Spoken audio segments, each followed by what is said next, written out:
영화로 세상을 봅니다. 대한민국 넘버원 영화 팟캐스트 김프로쇼 지금 시작합니다.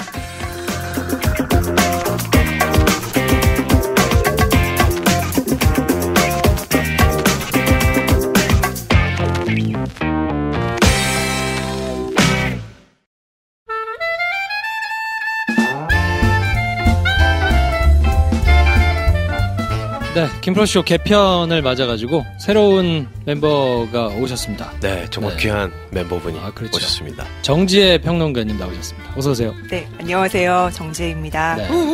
네. 본인 소개를 먼저 좀 해주세요. 뭐 하시는 분인지. 자기소개 정말 어려운 것 같아요. 네, 쑥스럽고 뭔가. 네. 네, 반갑습니다. 저는 개편을 맞아서 새롭게 영화 이야기 코너에 함께하게 된 정지혜이고요. 영화 평론을 하고 있습니다. 뭐 영화에 대한 글을 쓰기도 하고 영화제에서 뭐 프로그래머로 뭐 어떤 기획전이라든지 이런 것들 좀 꾸려나가고 있고요. 아니면 뭐 관객분들과 만나서 그 관객과의 대화를 같이 진행을 한다든지 그런 일들을 하며 지내고 있는 네. 전문가란 얘기죠. 그렇죠. 네, 전문가다. 네, 이전에는 이제 시네21에서 기자 활동을 조금 하셨고요. 네. 이동진 평론가 뒷자리가 비었거든요, 지금. 그렇죠. 네, 아무도 없어. 내가 보기에는. 네. 뒷자리라고 하지 맙시다. 그 머리 위가 비었습니다. 거기를 이렇게 딱 해주시면 이동진 된다. 평론가가 혼자 다 하고 있는데 그러니까 이제는 바꿀 때가 됐다. 네. 그래서 김프로쇼가 바꿔드리겠다. 네, 밑도 끝도 없이. 그러니까요. 저는 갑자기 대화에서 빠져야 될 것 같아요. 정재 평론가님 모시고 이제 그 일주일에 영화를 2개씩 하는데 황대리하고 저희 셋이 하던 대로 가장 큰 영화, 뭐 사이즈가 큰 와이드 릴리즈 하는 영화는 황대리하고 하고요.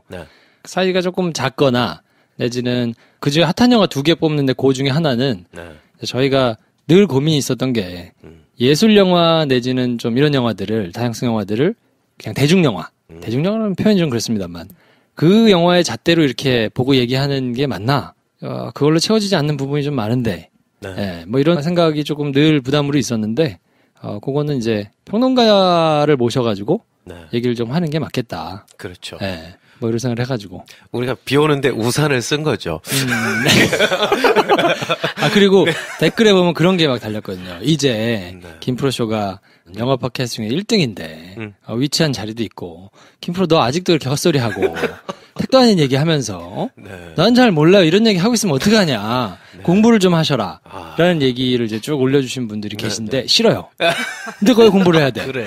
내가 평론가 할 건도 아닌데 그러니까. 평론가를 모셔왔습니다. 그래. 전공법이지. 전공법. 그렇지. 여기가 이런 곳이군요. 미처 설명드리지 못한 점.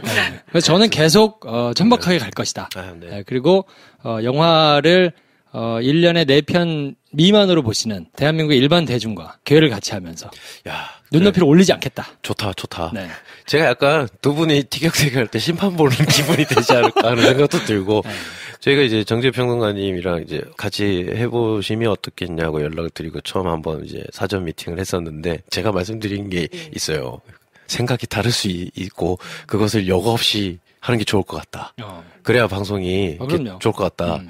물론 이제 좋은 취지로 말한 것도 있지만 난 둘이 싸우면 좀 묻어가겠다 이런 생각도 있었던 싸울 것 일은 같다. 아닌데 제가 막 계속 물어보는데 얼척없는 질문과 막 이런 걸 계속 할 거거든요. 이거는 일반 대중과의 눈높이를 위해서 하는 거니까 그럼요. 양해해 주시라. 네, 맞습니다. 결코 제가 소양이 천박해서 그런 것은 아니다. 그럼요. 공부하면 이게 강박이 있는 사람이기 때문에 꼭 멈춰야 한단 말이야. 제가 얼핏 듣기로는 도장 깨기를 하신다는 그러니까요. 도장 깨기는 모르겠어요. 근데 영화는 잘 안 깨지더라고요. 도장 깨기. 깨고 싶지 않아요. 이렇게 말하면서 깨고 있습니다. 자, 아무튼 그래서 코너 취지나 뭐 이런 거는 이제 소개가 조금 된 것 같고 이 코너는 어떻게 이제 꾸며질 것이냐 영화를 저기 멀리서부터 봅니다. 이른바 롱샷이라고 하죠. 롱샷부터 풀샷, 클로즈업 이렇게 접사까지 쫙 들어가면서 영화를 조금 자세하게 보고 맨 마지막에는 이제 코너명을 배 감독이 지었어요. 영화 너와 나의 적정거리. 네. 그래서 이 영화를 과연 어느 만큼에다가 두고 싶은가. 네. 뭐 이런 얘기를 하면서 별점 주고 이런 건 너무 식상하니까. 그러니까요. 네. 좋은데 싫은 거 있잖아. 그럴 수 있지. 네. 그럴 수 있잖아요. 귀중한데 보고 싶지 않은 거 있잖아. 그렇지. 아니면 너무 좋은데 가까이 오면 부담스럽거나 이런 걸 다 표현하는 어떤 굉장한 제목과 의미가 아닌가. 아무튼. 네. 그래서 그렇게 할 거 조금 이제 말을 맞추거나 네. 예, 케미가 생기는데 조금 시간이 걸리겠지만 어쨌든 영화를 좋아하시는 분들이 듣기에는 예전보다는 만족스럽지 않겠나. 네. 네, 뭐 이런 생각을 하면서 아이스크림 크림 이벤트를 소개해드리겠습니다. 소개해드려야 돼요. 저희 네. 개편을 맞아서 개편을 축하해 주시느라고 아이스크림 크림 이벤트를 하고 있거든요. 많이 해주세요. 몇 개 안 달렸어. 그러니까. 샵 김프로쇼, 샵 아이스크림 크림. 제가 보니까 인증샷이 필요해서 그런 것 같아. 부담스러워가지고 그러시는 것 같은데요. 네. 그냥 다른 사진 아무거나 쓰시면 돼요. 본인이 안 사도 돼. 예. 그래. 아예 해놓고 사면 되죠, 나중에. 그럼요. 예. 그러니까 일단은 여기저기 많이 알리는 게 중요한 거니까. 맞습니다. 아이스크림 크림 사진인데 본인이 꼭 사신 거 아니더라도. 아니어도 돼. 예, 다운받아가지고 올려주세요. 그럼요. 많이 올라가는 게 더 중요합니다. 아이스크림 크림 패키지가 어떻게 생겼는지 알리는 의미도 있으니까. 그렇죠. 네. 예. 그걸 찍어서 그냥 많이 올려주시고, 네. 예, 많이 한 번 올리셨다고 말고, 다다익선이라고 여러 개 올리면 뽑힐지 또 압니까? 맞습니다. 네. 그래서 20만원짜리 백화점 상품권이든 문화상품권이든 고르실 수 있어요. 맞습니다. 예, 한 분에게 저희가 상품 보내드리고요. 네.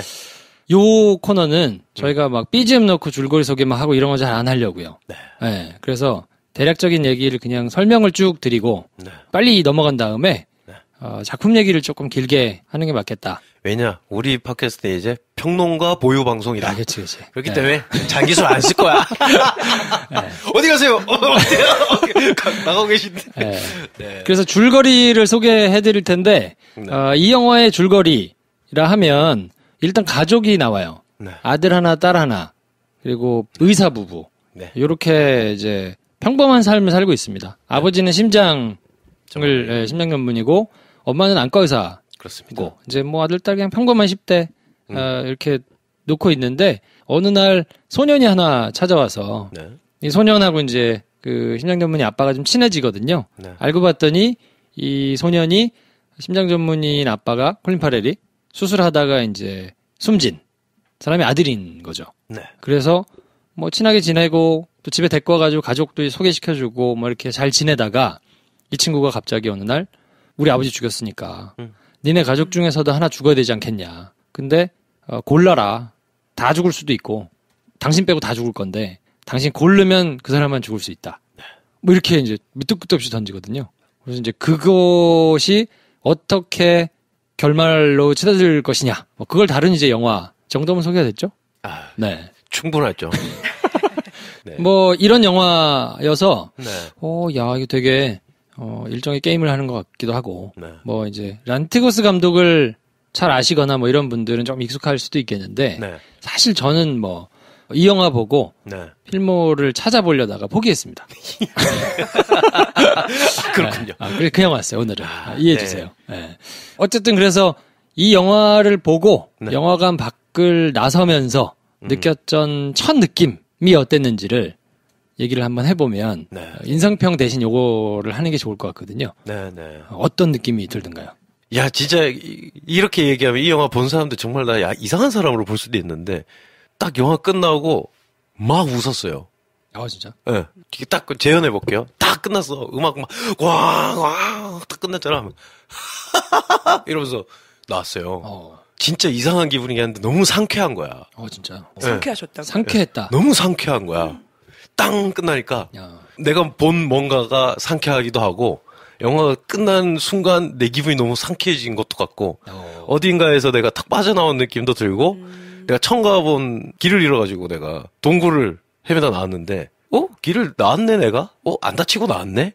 약간 이런 느낌이랑 비슷했던 것 같아요. 공기도 쐬고 햇빛도 다시 쐬고 근데 내가 분명히 희한한 데를 갔다 왔는데 무사히 나왔네? 약간 뭐 거기서는 약간의 안도감 비슷한 상쾌함일 수도 있겠다. 네. 어떻게 저는 평론가님은? 어떻게 보면 지금 말씀하신 것이 저는 일면 좀 이해가 되는 것이 아마 저는 조금 지친다 이러면서 나왔는데 그것이 영화관 밖으로 나왔을 때 지치면서 동시에 밖으로 나왔기 때문에 안도하는 상쾌하네 라는 그 감정이 같이 있을 수도 있겠다는 생각이 지금 막 들어요. 근데 저희 워낙 란티머스 감독의 영화가 아까 말씀하신 것처럼 뭔가 게임을 하는 것 같은 그런 인상의 영화라서 이 감독이 설정해둔 게임의 세계 안에서 한참 시달리다가 정말 질질 끌려다니듯이 이렇게 힘들게 끝까지 보고 마침내 이제 영화관 밖으로 나왔을 때 지치면서 안도할 수 있겠구나라는 생각이 들어서 저는 좀 좋은 의미든 나쁜 의미든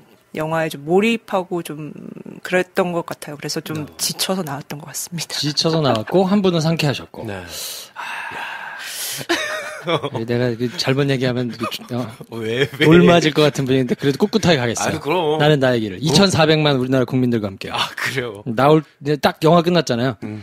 에이씨 하고 나왔어 진짜로. 그러니까 에이씨. 그럼 그렇지. 하고 나왔어 진짜. 나랑 같은 극장에 있었어요? 그래서 되게 많았어. 심지어 사람이 꽤 많았거든요. 7시 영화쯤 봤는데 한 반절 정도 찼더라고요. 이야 많이 왔다. 봤는데 한 분은 저하고 똑같은 반응이었어. 하고 나가는 분이 있었고 저 앞에서는 코를 골더라. 와, 그 영화를 보면서 코를 계속 골아. 정말요? 진짜 크게. 그래서 그 같이 온 사람이 창피했나 봐. 계속 깨우는 거야. 네. 그 한 15분 조용하다 또. 진짜? 영화의 문제가 아니라 그분 그냥 잠에 뭔가 진짜 문제가 그 영화를 차라리 그분은 잠을 택했나 봐. 그냥 영화 한 중반부터 그랬거든요. 계속 깨우는데도 계속 그러더라고. 근데 이게 잘 수 있는 분위기가 아니었거든요. 그리고 제가 영화를 본 극장이 사운드가 조금 그래가지고 계속 깨지는 거예요. 이제 가뜩이나 사운드 조금 크고 약간 좀 노멀하지 않은데 그 사운드가 계속 깨져가지고 굉장히 거슬렸거든요. 잘 자시더라고. 대단하다. 많이 피곤하셨나 보네. 숙면을 취하시던데. 잠을 잘 수 있는 영화는 아닌 것 같아요. 쉽지 않아요. 되게 거슬리는 영화인데. 그럼요. 잘못 알고 또 가셨다가 화들짝 놀라실까 제가 말씀드리는 거예요. 그래요. 상쾌하고 안도했다고 하니까 이런 사람들이 많았어요. 여기서 근데 중요한 것은 영화관 밖에 나와야만 상쾌하고 안도할 수 있다는 것입니다. 그 안에서 상쾌하면 이상한 거지. 저는 중간에 보다 나간 신부 한 분 계셨어요. 진짜요? 네. 언제 나갔는지 이따가 내용 얘기하면서 얘기해야겠다. 네. 딱 나가시더라고요. 그렇죠. 네. 그런 분들도 있을 것 같고, 호불호가 굉장히 극명하게 갈리는 영화인 것 같고, 지금 저희가 녹음을 화요일날 하고 있는데, 어제까지 스코어로는 한 2만 명 좀 넘게 본 것 같고요. 그래도 생각보다는 많이 보신 건가? 하는 생각이 들기도 하고. 적진 않은데 그렇다고 대단히 많은 거는 아니고, 그쵸. 상영관이 정말 적더라고요. 그렇지. 한 60개 정도? 네, 진짜 적어서. 근데 2만 명이면 적지 않은 거죠. 한 2, 3일 정도를 시간대를 다 봤는데 제가 갈 수 없는 시간 이래가지고 와 이거 찾아보려면 힘들겠구나 했는데도 2만 명이면 나쁘지는 않은 스코어인 것 같다. 그리고 영화 관련해가지고는 후기, 리뷰 찾아보면 와 내가 도대체 뭘 본 거지? 싶은 생각이 들 정도로 너무 많아. 극찬이. 네, 맞아요. 하여튼 그런 이제 약간 문제작이라 그러면 그런데 첫 영화로 이제 킬링 디어를 하게 됐는데요. 오늘은 특별히 이제 개편을 맞아가지고 요 영화를 수입해 오신 수입사, 배급사 오드. 그렇습니다. 네, 오드라고 이제 크게 뜨잖아요 처음에. AUD 이렇게 크게. 그 오드에서 오셨어요. 그래서 이 평론가님하고 끝나면 2부로 이제 그 오드에서 오신 분하고 같이 수입사 관계자. 그렇죠. 모셔왔어요. 그렇습니다. 사실은 제가 영화를 보기 전에 섭외를 했거든. 왜냐하면 이전까지는 제가 다 좋아하는 영화만 갖고 왔어. 그래요. 플로리다 프로젝트님, 문라이트 이런 거 우리가 극찬을 했던 영화만 다 가져오셔가지고 자신의 차서 갖고 어떡하지? 약간 이런 생각을 얘기 잘해야 돼요. 어쨌든 그래서 2부에는 오드에서 오신 분과 함께 그렇습니다. 굳이 또 이름을 얘기하지 말라 그래가지고 인터넷 치면 다 나오던데. 그러니까요. 그리고 오드 직원이라고 하시는데 지금 몇 명 없어요. 굳이 얘기하지 말라는 위치에 있으신 분이 누굴까 유추하는 게 더 쉬운 것 같은 인터뷰 기사 굉장히 많이 나왔어요. 그렇습니다. 찾아보시고. 자, 그러면 본격적으로 스포일러가 포함된 내용의 영화 이야기를 한번 해보도록 하겠습니다. 이 에피소드에는 영화에 대한 스포일러가 엄청 많이 포함되어 있습니다. 난 말했어요, 분명히.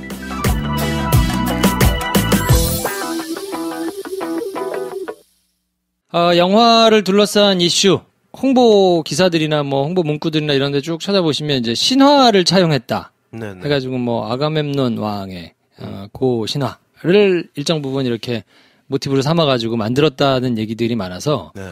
그것과 관련해서 이제 막 영화를 해석해 놓은 것들이 굉장히 많더라고요. 네. 네.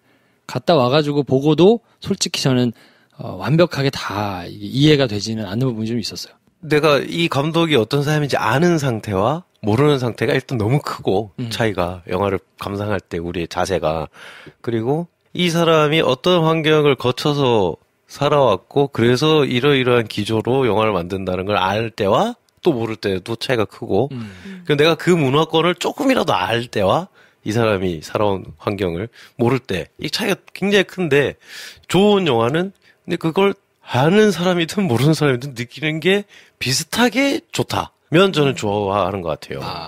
그러니까 영화 너무 좋은데? 라고 했을 때 두 부류가 있는 것 같아. 얘가 어떤 애인데 내가 여기 몇 년 살아봤잖아. 얘네 이런 게 있거든. 그 중에 특히 이런 애들이 있어. 근데 얘가 저번에 맨날 해온 것도 이거고 얘가 그러니까 나온 학교가 여기야.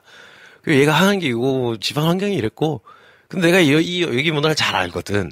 이러면 막 설명을 듣고 기대를 해서 가서 봤는데 내가 분명히 다 알고 가서 봤는데 그런가 보네. 그래서 이런 게 나왔네. 하지만 무덤덤할 경우도 있거든요.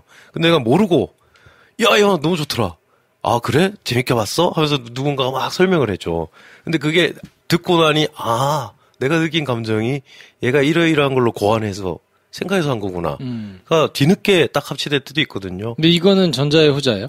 저는 후자였던 것 같아요. 진짜? 네. 이해할 수가 없어. 이해할 수가 없어? 이해할 수가 없어. 물론 그래? 전작을 보기도 했고. 난 오히려 정확하게 전자 같아. 막 이렇다 그래서, 응? 약간. 그럴 수 있지. 네. 그게 많이 찾아보는 게 좋게 작용하는지 나쁘게 작용하는지 요즘 그게 좀 헷갈려. 네. 우려되는 딱 한 줄을 찾아보고 갔거든요. 찾아본 것도 아니야. 홍보 문구 할 때 쓴 것 같아. 박찬욱 감독님이 지금 전 세계에서 가장 차기작이 기다려지는 감독이 한 명 꼽으라면 이 사람이다. 라고 얘기했는데 나는 안 그래도 볼 생각이었거든. 근데 이 말 듣고 나니까 응? 별로 어떡하지 갑자기 오히려 우려가 되는 그건 이제 제 취향에 원래 이분이 이렇게 말이 많아요. 네. 그러니까 안 끊으시면 네. 말을 못해. 아니 평론가 모셔놓고 지금 혼자 얘기하고 있잖아. 뭐 하는 거야 지금? 아니 안 궁금하다고 지금 정재 평론가님의 이게 평론이 궁금하다고 지금. 그러니까 내가 얘기를 하자. 램페이지 하듯이 이걸 하면 어떻게 해 방송을? 내가 얘기하자. 나한테 처음으로 묻지 마. 내가 좋다 줄 끼워드리지 않습니다. 적당히 자르고 들으셔야 돼요. 네, 알겠습니다. 저 정신을 차리고 계속 끼워드리기로 하겠습니다. 내가 그러니까 앉는 위치 바꾸던가 해야겠어. 벽을 보고 앉아있던가 해야겠어. 자, 이 영화를 보고 주제를 네. 느꼈다면 네. 이 영화의 주제는 어떤 거라고 느끼셨어요? 주제요? 네. 갑자기 훅 들어오니까 당황스럽네요. 주제. 네. 뭐라고 해야 됩니까? 사실 앞서서 어떻게 보셨는지 짧게 말씀해 주셨듯이 각자가 느끼는 바에 따라서 뭐 달라질 수 있겠죠. 주제라는 것 역시도. 저도 이제 란티모스 감독의 주제의식이라는 것을 그 전작들을 통해서도 계속 이제 생각을 해왔는데 아마 전작을 보신 분들이라면 좀 어느 정도 또 익숙하실 것 같아요. 근데 감독에게 늘 중요한 주제 중에 하나는 어떤 기존 사회 시스템에 대한 어떤 반론 그리고 그 시스템이 가지고 있는 문제점 혹은 굉장히 억압적이고 독재적인 방식으로 운영되는 그 시스템 자체에 대한 회의 이런 것들이 계속해서 이제 영화적 주제로 등장을 해왔는데요. 이번에는 그런 어떤 시스템이라는 것에 대한 이야기라기보다는 저는 좀 더 이제 인간의 어떤 이기심에 대한 이야기가 아닐까라고 생각을 했어요. 그것이 이제 가족이라는 공동체, 가족 공동체 안에서조차도 우리 가족이지 않냐라고 하면서 서로를 좀 다독이는 굉장히 좀 윤리적이고 따뜻하고 그리고 가장 우리가 의지하고 있는 그 가족이라는 공동체 안에서조차도 인간은 사실 이기적일 수 있다라는 것을 감독이 아주 냉철하고 송곳같이 그 날카롭게 이번 영화를 통해서 좀 보여주고 있지 않은가라는 생각이 인간의 듭니다. 이기심. 배 감독님은 어떻게? 나 말할 기회를 주는 거예요? 네. 짧게 해주세요. 나약함. 나약함? 네. 인간의 나약함? 네. 인간에까지 가지도 않았어요. 그러니까 내가 굉장히 취약하구나. 나라는 존재가. 라는 생각을 영화 보는 내내 좀 했어요. 볼 때 힘들기도 하니까 취약하기도 하고 내가 되게 약한 존재구나. 그래서 보고 나왔던지 상쾌했다. 근데 그 나약함이라는 게 저도 이해가 되는 것이 사실 이기적이다라는 것은 내가 힘들어지는 것에 대한 두려움 아니면 내가 어떤 희생이 되거나 내가 죽는 것에 대한 공포심 이런 것들 때문에 나오는 거라면 그게 반대로 말하면 나약함이랑도 좀 일맥상통하는 것 같거든요. 야, 먹물 두 분 모시니까 좋네요, 분위기가. 그리고 제가 깨달은 게 있어요. 내가 짧게 얘기하면 되는구나. 그렇게 해석을 해주시는구나. 저는 사실 실패했습니다. 영화의 주제가 무엇인지를 간파하는데 실패했어요, 솔직히. 끝나고 나올 때까지 뭐에 대한 영화인 거지? 그러니까 부분 이걸까? 아닌 것 같아. 그러니까 이를테면 감정이 좀 없잖아요, 사람들이. 그렇죠. 감정이 없다는 측면에서는 일반 사람들 같지 않으니까 그러면 감정 없는 사람들이 벌이는 복수극이야? 그건 또 안 맞아. 복수라고 보기에는. 네.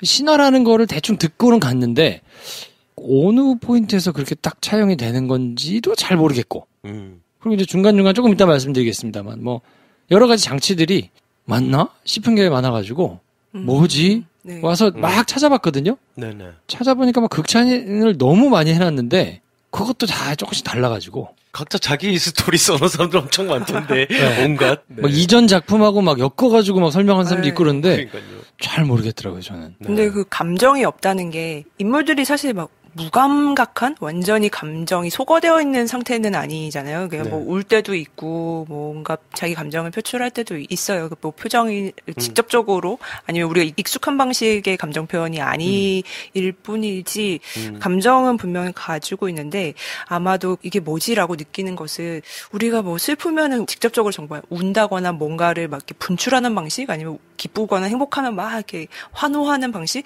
이런 것들을 일상적으로 보고 그것을 영화 속에서 많이 봐왔다면 란티모스 감독의 영화에서는 늘 그러한 방식의 어떤 감정 표현은 거의 없는 거죠. 그러다 보니 어떻게 보면 정말 말투도 굉장히 기계적이잖아요. 완전히 무슨 녹음해둔 거 틀어놓은 것처럼 하거나 그래서 오는 이상한 어떤 이건 뭐지라는 그 이상함이 약간 거리감을 두게 영화와 내가 앉아있는 그 사이에 어떤 거리감을 두게도 하는 것 같아요. 그래서 그냥 저기 있는 저 세계가 란티모스가 어쨌든 만들어 놓은 저 세계가 저기 있구나. 스크린 너머에 저기 있구나. 그래서 관객에게는 약간 감독이 내가 만든 세계 안으로 들어올 것이냐 말 것이냐 이 게임 안으로 들어올래 말래라는 것을 조금 던지면 기꺼이 한번 가보겠다라고 하면은 그 영화를 좀 끝까지 볼 수 있을 것 같고요. 그렇지 않으면은 혹 중간에 나가시거나 아니면 이렇게 좀 불편하다라고 얘기하실 수도 있을 것 같아요. 영화의 주제를 이해하려면 아무래도 자연스럽게 이제 란티모스 감독에 대해서 좀 먼저 이해를 해야 조금 이해하시기가 쉬울 것 같은데 란티모스 감독이 어떤 사람인지를 그럼 간략하게 조금 설명을 한번 해주시는 게 도움이 좀 될 것 같아요. 사실은 저는 이거 보고 와서 못 보겠더라고. 란티모스 감독. 엄두가 안 나는 거예요. 네. 야, 이거 랍스터? 변한데.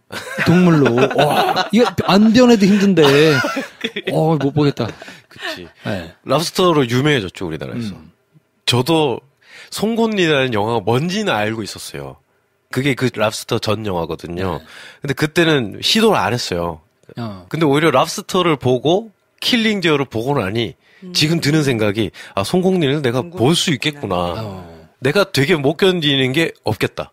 그런 오히려 안도감이 좀 생기긴 하는데 저도 그 전까지는 굉장히 좀 거부감을 가지고 있긴 했거든요. 내용 그리고 어떤 포스터나 스티커에서 풍기는 분위기가 이게 궁금하지 않으세요? 딱 보면 딱 궁금하지. 근데 막 약간 다른 쪽으로 막 상상이 되는 거예요. 굉장히 나를 힘들게 하면 어떡하지? 그래서 안 봤다가 랍스터는 궁금한 거예요. 봤는데 뭐가 나랑 좀 맞는 게 있어. 킬링지는 더 힘들 것 같긴 한데 봤더니 내가 못 견뎌하는 어떤 요소들은 없고 적당히 그래도 뭔가 딱 생각을 하게 해주는 게 있어서 송곳니도 볼 수 있겠다. 오히려 그런 생각이 들었는데 그리스에서 지금 가장 주목받고 있는 그리스뿐만이 아니라 전 세계적으로 주목받고 있는 감독이죠. 그리스 출신이고 지금 한 40대 중반 정도 됐는데 사실 뭐 송곳니도 그렇고 뭐 더 랍스타도 그렇고 계속해서 이런 좀 관객들이 이게 뭐지라고 할 만한 그런 반응을 이끌어내는 감독이에요. 그래서 굉장히 문제적인 작품들을 꾸준히 만들고 있고 그런 의미에서 굉장히 작가주의적인 면모가 있다라고 볼 수 있겠죠. 본인의 어떤 주제의식을 계속해서 뭔가 변주하면서 지금까지 왔고 또 매번 거의 발표하는 작품들마다 세계적인 영화제 칸을 비롯해서 수상을 해왔기 때문에 상을 많이 받으셨던데 이번 작품도 상 받았죠? 그렇죠. 작년에 칸 국제영화제에서 각본상을 공동으로 공동각본에 수상을 했었고 송곳니라는 작품으로 칸 영화제에서 주목할 만한 시선 부분에서 이제 수상을 했고요.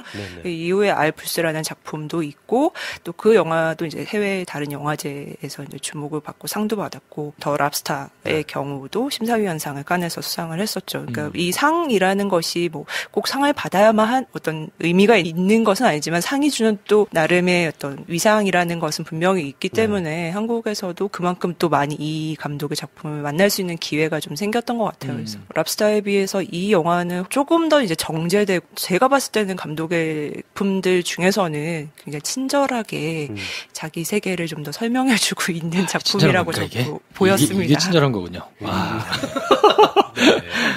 심사위원상을 받았을 때 2015년에 시상자가 박찬욱 감독이었던 것 같아요. 그래서 그때부터 박찬욱 감독도 주목하고 있다가 이번에 극찬을 맞이하는 감독이기도 하고 저는 이 감독 때문에 그리스인에 대한 좋을지 나쁠지 모를 편견이 생겼습니다. 그래요? 어떤 편견? 이 사람들은 신화적으로 생각하는구나. 이 사람들은 보통 사람처럼 말하고 먹고 마시는 게 아니고 고대 그리스인이나 올림푸스 산 위에 있는 사람들처럼 생각하고 하는구나. 뭐 이런 편견이 생겼다. 네. 근데 란티머스 감독님이 이번에 칸 영화제에서도 뭐 인터뷰를 통해서도 얘기했고 워낙 지금 사람들이 그 그리스 신화에 많이 꽂혀가지고 그 본인 작품 이야기할 때마다 신화에 대한 질문이 빠지지 않고 나오자 감독님께서 아니 그리스 사람이라고 모두 다 그리스 신화를 좋아하는 건 아닙니다. 관심 있는 건 아닙니다. 라고 얘기하셨다고 하는데요. 사실 뭐 마찬가지죠. 한국인들이라고 해서 뭐 지금은 이제 한국이지만 이전에 뭐 조선 왕조라든지 아니면 그 이전의 어떤 역사에 대해서 우리가 다 알고 있거나 뭐 세세하게 그것을 늘 나의 지금 현재 삶에 반영하면서 살고 있지는 않잖아요. 그렇죠. 마찬가지가 아닐까 싶습니다. 공통적으로 계속되어 온 화두라고 할까요? 뭐 이런 것들이 이번 영화에서도 그럼 좀 보이는 편인가요? 그죠. 뭐 아까 잠깐 얘기 드렸던 그런 주제의식들이 뭐 일정 부분 계속 이어져 오고 있고요. 기존에 우리가 익숙했던 방식의 이야기하기를 거부하거나 혹은 그걸 좀 비트는 그래서 이 작가의 작품에 늘 우화적인 부분이 있다. 어떤 현대사회에 대한 통렬한 우화, 풍자적인 우화가 짙다라고 평을 하는 것도 아마 그런 이유일 것 같고요. 감독이 작품에서 등장시키는 어떤 소품이나 계속해서 반복적으로 한 작품 안에서든 아니면 전작을 통해서 계속해서 이어져오고 있는 어떤 비슷한 패턴의 어떤 대사 같은 것들도 좀 있어요. 뭐가 있습니까? 소품에는 뭐가 있나요? 뭐 예를 들면은 머릿결 같은 이야기들이 있죠. 뭐 이번에도 초반이죠. 영화 초반에 이 주인공 4인 가족이 그리고 그치. 강아지 개도 한 마리 있는 그런 4인 가족이 저녁에 모여서 이제 식사를 할 때 갑자기 밥을 잘 먹고 있다가 서로의 머릿결에 대해서 뜬금없이 이야기를 합니다. 칭찬을 그치. 해요. 머릿결 좋다. 머릿결 좋다. 너도 머릿결 좋고 우리 가족은 머릿결이 아주 곱다라는 이야기를 해요. 근데 뭐 그냥 일반 식사에서 충분히 할 수 있는 이야기이지만 이 영화의 어떤 초반의 어떤 오프닝의 충격이나 이후에 어떤 진행되는 긴장감이 넘치는 그런 장면들을 보다가 갑자기 머릿결 이야기를 하는 것이 왜 이러지? 느닷없다라고 생각하실 거예요. 근데 저도 이제 이런 부분들 그리고 나중에 뭐 머리를 잘라내고 뭐 이런 설정들도 있지만 이 머릿결이라는 것이 왜 그 이전 작품들에서도 머릿결에 대한 이야기들이 좀 나올 때가 있어요. 그런 걸 보면은 머릿결은 일종의 유전의 하나의 요소라고 만약에 이야기를 해본다면 이것은 내가 어떤 선택할 수 있거나 내 취향에 따라 염색을 해서 바꿀 수 있겠지만 어떤 기본적인 것들은 가지고 태어난다는 것이죠. 근데 그것은 이 가족들이 공유하고 있는 유전자 DNA인 거예요. 그래서 내가 아무리 벗어나려고 하고 내가 다른 것을 취하려고 해도 이미 내 안에 뭔가 내재하고 있는 내 어떤 혈연 공동체 안에서 피할 수 없고 모두가 공유 공유하고 있는 뭔가가 있다라는 그런 의미로서 이 머릿결도 하나의 어떤 의미를 저는 좀 갖고 있지 않나라는 생각이 들었어요. 그래서 사실 공통된 것들을 찾아가는 것이 란티모스 감독의 영화에서 굉장히 좀 중요한 포인트라고 생각이 들거든요. 그러니까 뭐 예를 들면 이번에도 그 스티븐하고 소년 마틴과 외과 심장 전문의 스티븐이 만났을 때 처음 등장부터 좀 사실 수상해요. 그러니까 이 둘이 만나는 장면에도 좀 의문스럽잖아요. 왜 이들이 무슨 관계지? 아버지와 아들처럼 보이진 않고 뭔가 비밀이 있는 연인인가라는 생각도 좀 들고 아니면 뭔가를 청탁하는 그런 의문스러운 관계인가라는 생각도 드는데 이제 그런 과정에서 서로의 어떤 유사점들을 좀 찾고 싶어하는 게 특히 소년 마틴에게서 좀 느껴질 때가 있어요. 네, 그런 점이나 아니면 이것이 아마도 유사 아버지에 대한 이야기는 아닐 텐데 자기의 어떤 관심이나 취향 같은 것들 혹은 자기만의 어떤 인장 같은 것들을 상대를 통해서 좀 확인하고 싶어하는 그런 부분들이 좀 보여지고 사실 좀 또 중간에 보면은 이 서로의 집에 왔다 갔다 하면 초대를 하는 그런 장면이 있는데요. 이 마틴이 스티븐의 집에 갔을 때 카메라가 굉장히 로우 앵글로 스티븐의 아들인 밥, 이 어린 아들인 밥과 그리고 그 마틴 그리고 또 스티븐의 딸인 킴 이렇게 3인이 같이 이렇게 있는 한 장면이 있습니다. 근데 그 장면에서도 보시면 이 밥이랑 마틴을 이렇게 로우 앵글에서 그들의 발을 잡는데 그때 그 두 사람의 신발이 같은 브랜드의 같은 거예요. 네. 그래서 사실 뭐 그 어떤 또래의 청소년들이 뭐 좀 즐겨 신을 만한 브랜드의 신발이라서 뭐 충분히 우연의 일치일 수 있지만 유독 카메라가 그렇게 로우 앵글로 그것을 잡아주고 있다라는 것은 우리에게 뭔가 시사하는 바가 있겠죠. 이것을 보십시오라고 어떤 시그널을 보내는 것이기 때문에요. 그래서 그런 의미에서도 그렇고 신발이 같은 거는 무슨 의미가 있어요? 대체될 수도 있겠다는 생각을 하게 하지 않을까 관객에게. 아들로? 네. 원하는 것은 얘가 일원이 되는 거일 수 있겠다. 거기서 더 적극적으로 얘기를 하면 얘가 없어지겠구나 라고까지 한번 생각해 보게 판원 함정일 수도 있고 뭐 그런 게 아니었을까. PPL을 그냥 같이 받은 거니까요. 아, 그럴 수 있죠. 그럴 수 있지. 그래서 이렇게 해석해 주는 거야. 그치. PPL을 그냥 받았는데. 대체 말 들어보니 그럴 뻔하네. 그렇죠. 하여튼 란티모스 감독은 뭐 그렇게 허술할 것 같지는 않고, 뭐 OST나 이런 거를 활용하는 거를 봐도 분명히 뭔가를 의도를 가지고 이렇게 넣어놓는 거는 분명해 보이니까 그렇게 해석을 할 수도 있겠네요. 그리고 아까 머릿결 얘기하실 때 내재돼 있다. 공통의 뭔가 내재돼 있다는 의미로 읽히는데 저는 머릿결 얘기, 그렇지 머릿결 얘기 했었지 라고 생각하면서 그 장면이 딱 다시 떠올랐는데 너무 우아한 식사 장면이잖아요. 그래서 야, 집 되게 좋다. 쟤네는 막 우아하게 막 멋있게 사는 삶을 스스로도 인식하는 것처럼 보이는 가족인 거예요. 그러니까 막 되게 귀족적이네. 애들도 지네가 좀 잘났다고 알고 있네. 그런 대표적인 대사로 우리 머리끼리 좋다고 하는 것처럼 느껴졌거든요. 그래서 근데 무슨 생각이 들었냐면 근데 저렇게 잘 살고 저렇게 우아하고 멋있고 완벽에 가까운 삶을 살면서 자랑할 게 머릿결이라니 라는 생각이 들면서 그냥 그때 되게 니콜 키드만이 너무 하찮아 보이는 거예요. 근데 자기 노력을 들이지 않은 걸 자랑하고 있네. 그게 약간 분위기를 띄우려고 하듯이 이렇게 막 얘기를 한 거였던 걸로 기억하는데 부인이 저런 걸로 동기부여가 되고 기분이 좋아져야 되는 삶이야? 저런 집에 살면서? 뭐 이런 생각을 했던 것도 같아요. 그래서 되게 뭔가 그런 집에 안 삽니까? 그런 집 안 사요? 그 정도는 다 사는 거 아니야? 원래 이게 먹으면서 다르네. 다 머릿결 얘기 하고 그런 거지 원래. 그렇구나. 원래 그러거든요. 나는 내 벽 보고 앉아서 먹거든. 제가 얘기했던 머릿결 얘기가 이렇게 가는군요. 그럼요. 그리고 제가 반곱슬이라 되게 민감해요. 반곱슬이 어때서요? 그래 감사합니다. 뭐 쓸데없는 얘기를 해봤고. 네. 근데 아까 초반에 잠깐 말씀하신 거는 이제 게임으로 들어와라. 뭐 이래서 이제 나중에 가서는 게임 러시안 룰렛 같이 막 하잖아요. 네. 요것도 반복되는 모티브 뭐 패턴 이런 건가요? 정확히 뭐 게임을 해보자라고 영화에서 이야기를 할 때도 있고 그렇지 않을 때도 있었던 것 같아요. 그 송곳니라는 영화에도 보면은 완전히 이제 폐쇄된 어떤 가족 나와요. 그러니까 외부 세계와 폐쇄되고 본인들끼리만 이제 살면서 본인들끼리 언어를 쓰는 거죠. 그리고 유일하게 아버지만 외부와 이제 왔다 갔다 하면서 뭐 필요한 물자나 이런 것들을 가지고 오는데요.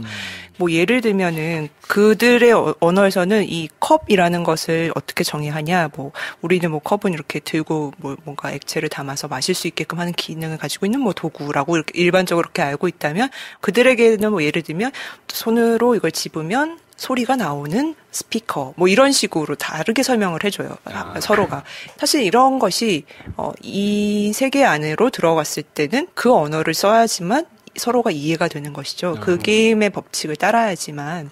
마찬가지로 더 랍스타라는 영화에서도 그 영화에는 이제 크게 두 개의 공간이 나오죠. 호텔이라는 거기서는 이성의 연애 혹은 이성애적 어떤 관계만이 유일하게 인정되는 방식이라서 거기선 남성과 여성이 짝짓기를 해야지만 성공한 삶이다라고 평가를 받는 곳이고 호텔 밖의 어떤 숲속은 그런 것들을 거부하기 때문에 아예 모든 어떤 성애적인 관계를 거부하고 서로가 서로에게 수작을 걸거나 뭔가 관계를 맺으면 절대 안 됐다라고 하는 그런 곳인 거예요. 그러니까 이 어떤 두 세계를 왔다 갔다 하는 그 주인공의 어떤 모습을 통해서도 뭔가를 이제 이야기하는데 그것도 일종의 게임의 법칙처럼 그 공동체 안에서의 어떤 룰을 따르는 방식에 대해서 이제 어떤 세팅을 그렇게 해둔 것이죠.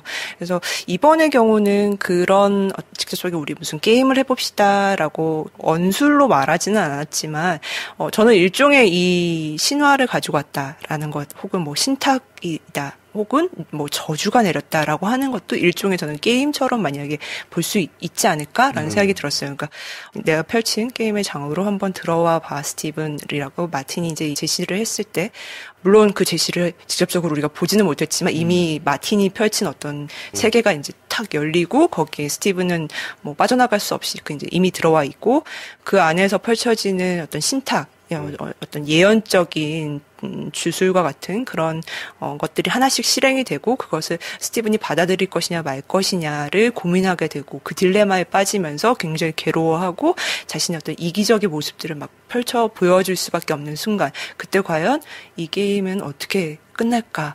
누가 과연 이 게임의 승자고 누가 졌을까? 이런 것들을 한번 좀 생각해 볼 수 있는 부분이 있는 영화라고 좀 생각이 듭니다. 네. 사실 더 랍스타 같은 경우는 로그라인 혹은 홍보 문구가 그 호텔에 룰이 적혀 있거든요. 거기서 사람들의 호기심을 자극한 것도 있지 않았을까. 로그라인 자체가 이 안에서 45일 이내에 짝을 못 만나면 동물로 변하는데 뭘로 변할지는 미리 정해놓을 수 있어. 자기가 원하는. 본인은 만약에 그렇게 되면 나는 랍스타가 되겠다. 라고 말하거든요. 네. 남자 주인공이 콜린 파일이에요. 그 제목이 랍스타예요. 말도 안 되잖아. 이걸 어떻게 찍어놨는지 궁금한 거예요. 정말 말도 안 되잖아. 네. 그래서 이제 그걸 보게 된 경향이 있고, 근데 그걸 어떻게 하여튼 해냈네? 자기 방식으로. 거기서 굉장히 좀 감탄한 경험이 있어서, 사실 그래서 이번 영화에서 그 룰을 설명해 줄 때 굉장히 설렜어요. 그 전까지는 사실은 영화가 시작이 안 되는 느낌을 계속 받았거든요. 저는 이 영화는 이런 분위기일 거야라는 걸 조금 교육시키고 그다음에 이제 룰이 설명이 되고 나면 이 기조 안에서 뭔가 일어날 거야. 알겠는데 언제 시작하냐. 자꾸 이제 이런 생각만 들다가 굉장히 빠르게 말을 해요. 마틴이. 시간 없으니까 그럼 빨리 얘기하고 갈게요. 하면서 그 전까지는 우물우물하고 막 찝쩍대고 연락했고 할 말 있는데 안 하고 계속 귀찮게 하는 애잖아요. 이거 끝까지 이렇게 가지는 않을 텐데 뭐 하자는 거야 하다가 그것도 심지어 10분밖에 없으니까 식당에 기다리겠다고 안 된다. 안 갈 거다. 10분이면 된다. 그럼 갈 테니까 빨리 말해봐. 라고 했더니 빨리 쭉 하는 얘기가 큰일 날 말이잖아요. 그때부터 영화가 확 재밌어지는 거예요. 그래서 게임이 시작되는구나. 그런 흥미를 당기는 장면이 바로 그 룰 장면이 아니었나. 저는 이제 질문을 하겠습니다. 모아놓고. 왜냐면 저는 이게 없으니까. 사실 란티고스 감독 영화를 안 봤거든요. 전혀 사전 정보가 없는 상태에서 이제 가서 봤기 때문에 신화를 차용했다 정도만 보고 이제 들어가서 봤는데, 납득이 잘 안 되는 거예요. 친절하게 막 설명을 해준 거는 아닌 거죠. 그러니까 죽을 거예요. 우리 아버지 죽인 거, 그건 약간 이제 좀 의문스러우니까, 뭐 저런 관계였겠거니. 오케이, 알겠어. 근데 그러면 우리 아버지 죽였으니까 당신 가족들도 다 죽을 건데 단계가 이렇게 3단계를 거쳐서 죽을 거고 거기서 한 명만 죽이면 나머지를 살릴 수 있다라는 걸 던졌는데 저는 자연스럽게 뭐가 궁금했냐면 어떻게 죽이지? 가 궁금한 거예요. 그래서 독살인가? 처음엔 레모네이드를 계속 갖다 주길래 저거에다 독을 타가지고 그것 때문에 문제가 생기나? 검사를 했는데 아무것도 안 나오는 거예요. 그럼 뭐지? 나중에 가다 보니까 막 중간에 전화하는 데가 일어나고 그럼 얘가 저주를 걸어가지고 그렇게 한 거. 근데 그렇게 보기에는 또 뒤에 가서 뭐 이렇게 붙잡혀가지고 있고 뭐 물리고 그렇죠. 약간 이거는 초능력이라고 보기는 좀 그렇고. 실제 막 그러면서 둘이 짰나? 막 이런 생각하는 사람들. 마틴이랑 스티븐이. 킴이랑. 킴이랑. 네. 킴이랑 마틴이 짠 건가?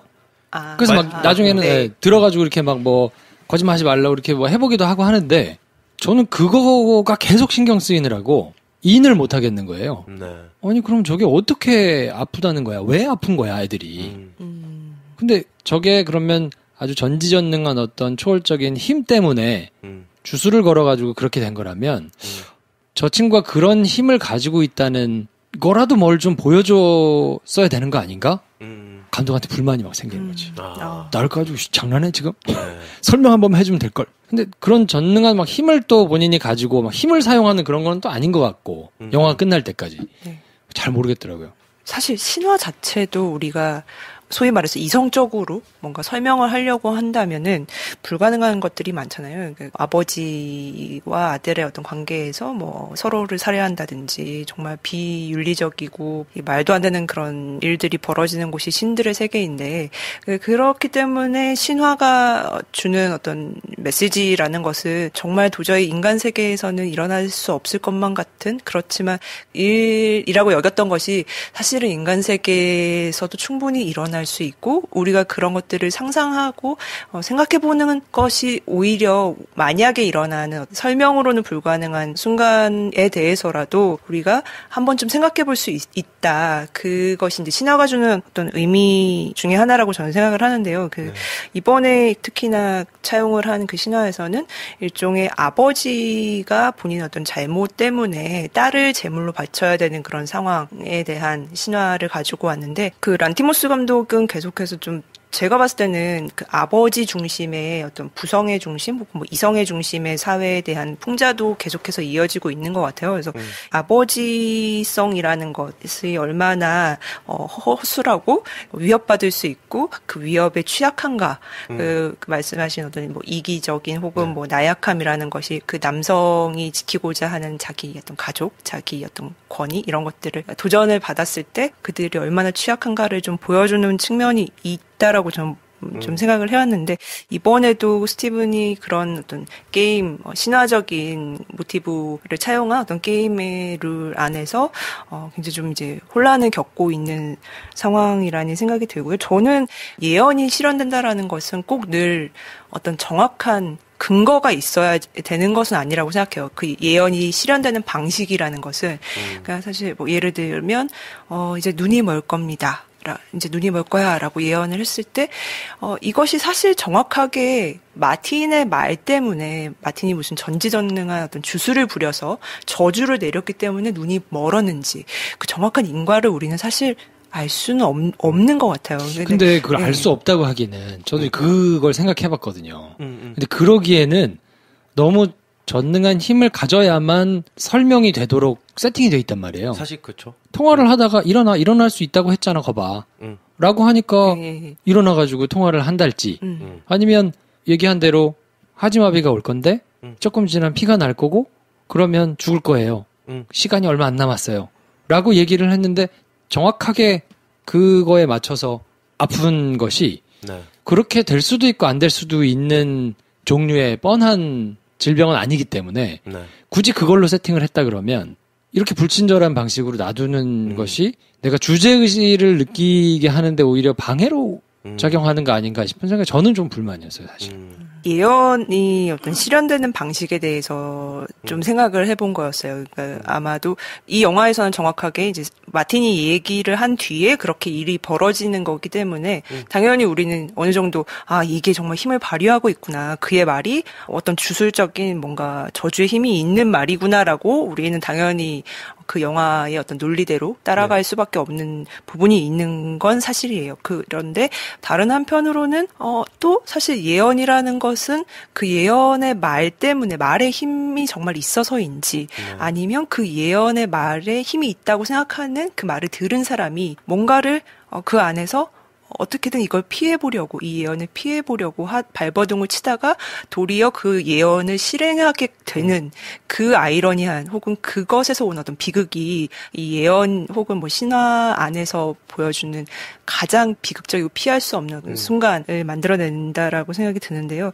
그래서 이 어떤 4단계의 뭐 전신이 마비되고 이제 거식증이 걸릴 테고 그리고 눈에서 피 눈물을 흘릴 테고 그리고 결국엔 죽을 거다라고 했던 그 말 속에서 마지막 우리가 어떤 밥의 죽음의 순간은 그 앞에서 그렇게 3개의 단계를 거치면서 예언이 정말 실현되고 있나 봐라고 우리가 이렇게 두려워하는 그 순간에 우리가 어떤 결정을 내린 결과인 거죠. 그러니까 우리라기보다 여기서 이제 스티븐이 결국엔 본인도 누구를 써야 될지 몰라서 눈을 감고 빙글빙글 제자리 돌다가 랜덤으로 걸리는 누군가의 죽음을 받아들이겠다라고 했을 때 그 어쨌든 총을 쏜 것이 결정적인 사인인 거죠. 밥의 결정적인 목숨을 앗아간 이유기 때문에 이 예언의 실행이라는 것의 어떤 메커니즘 자체를 저는 좀 이 영화가 굉장히 잘 파악하고 있고 그것을 좀 순차적으로 잘 보여주고 있다. 그러니까 말씀하신 저는 반대세.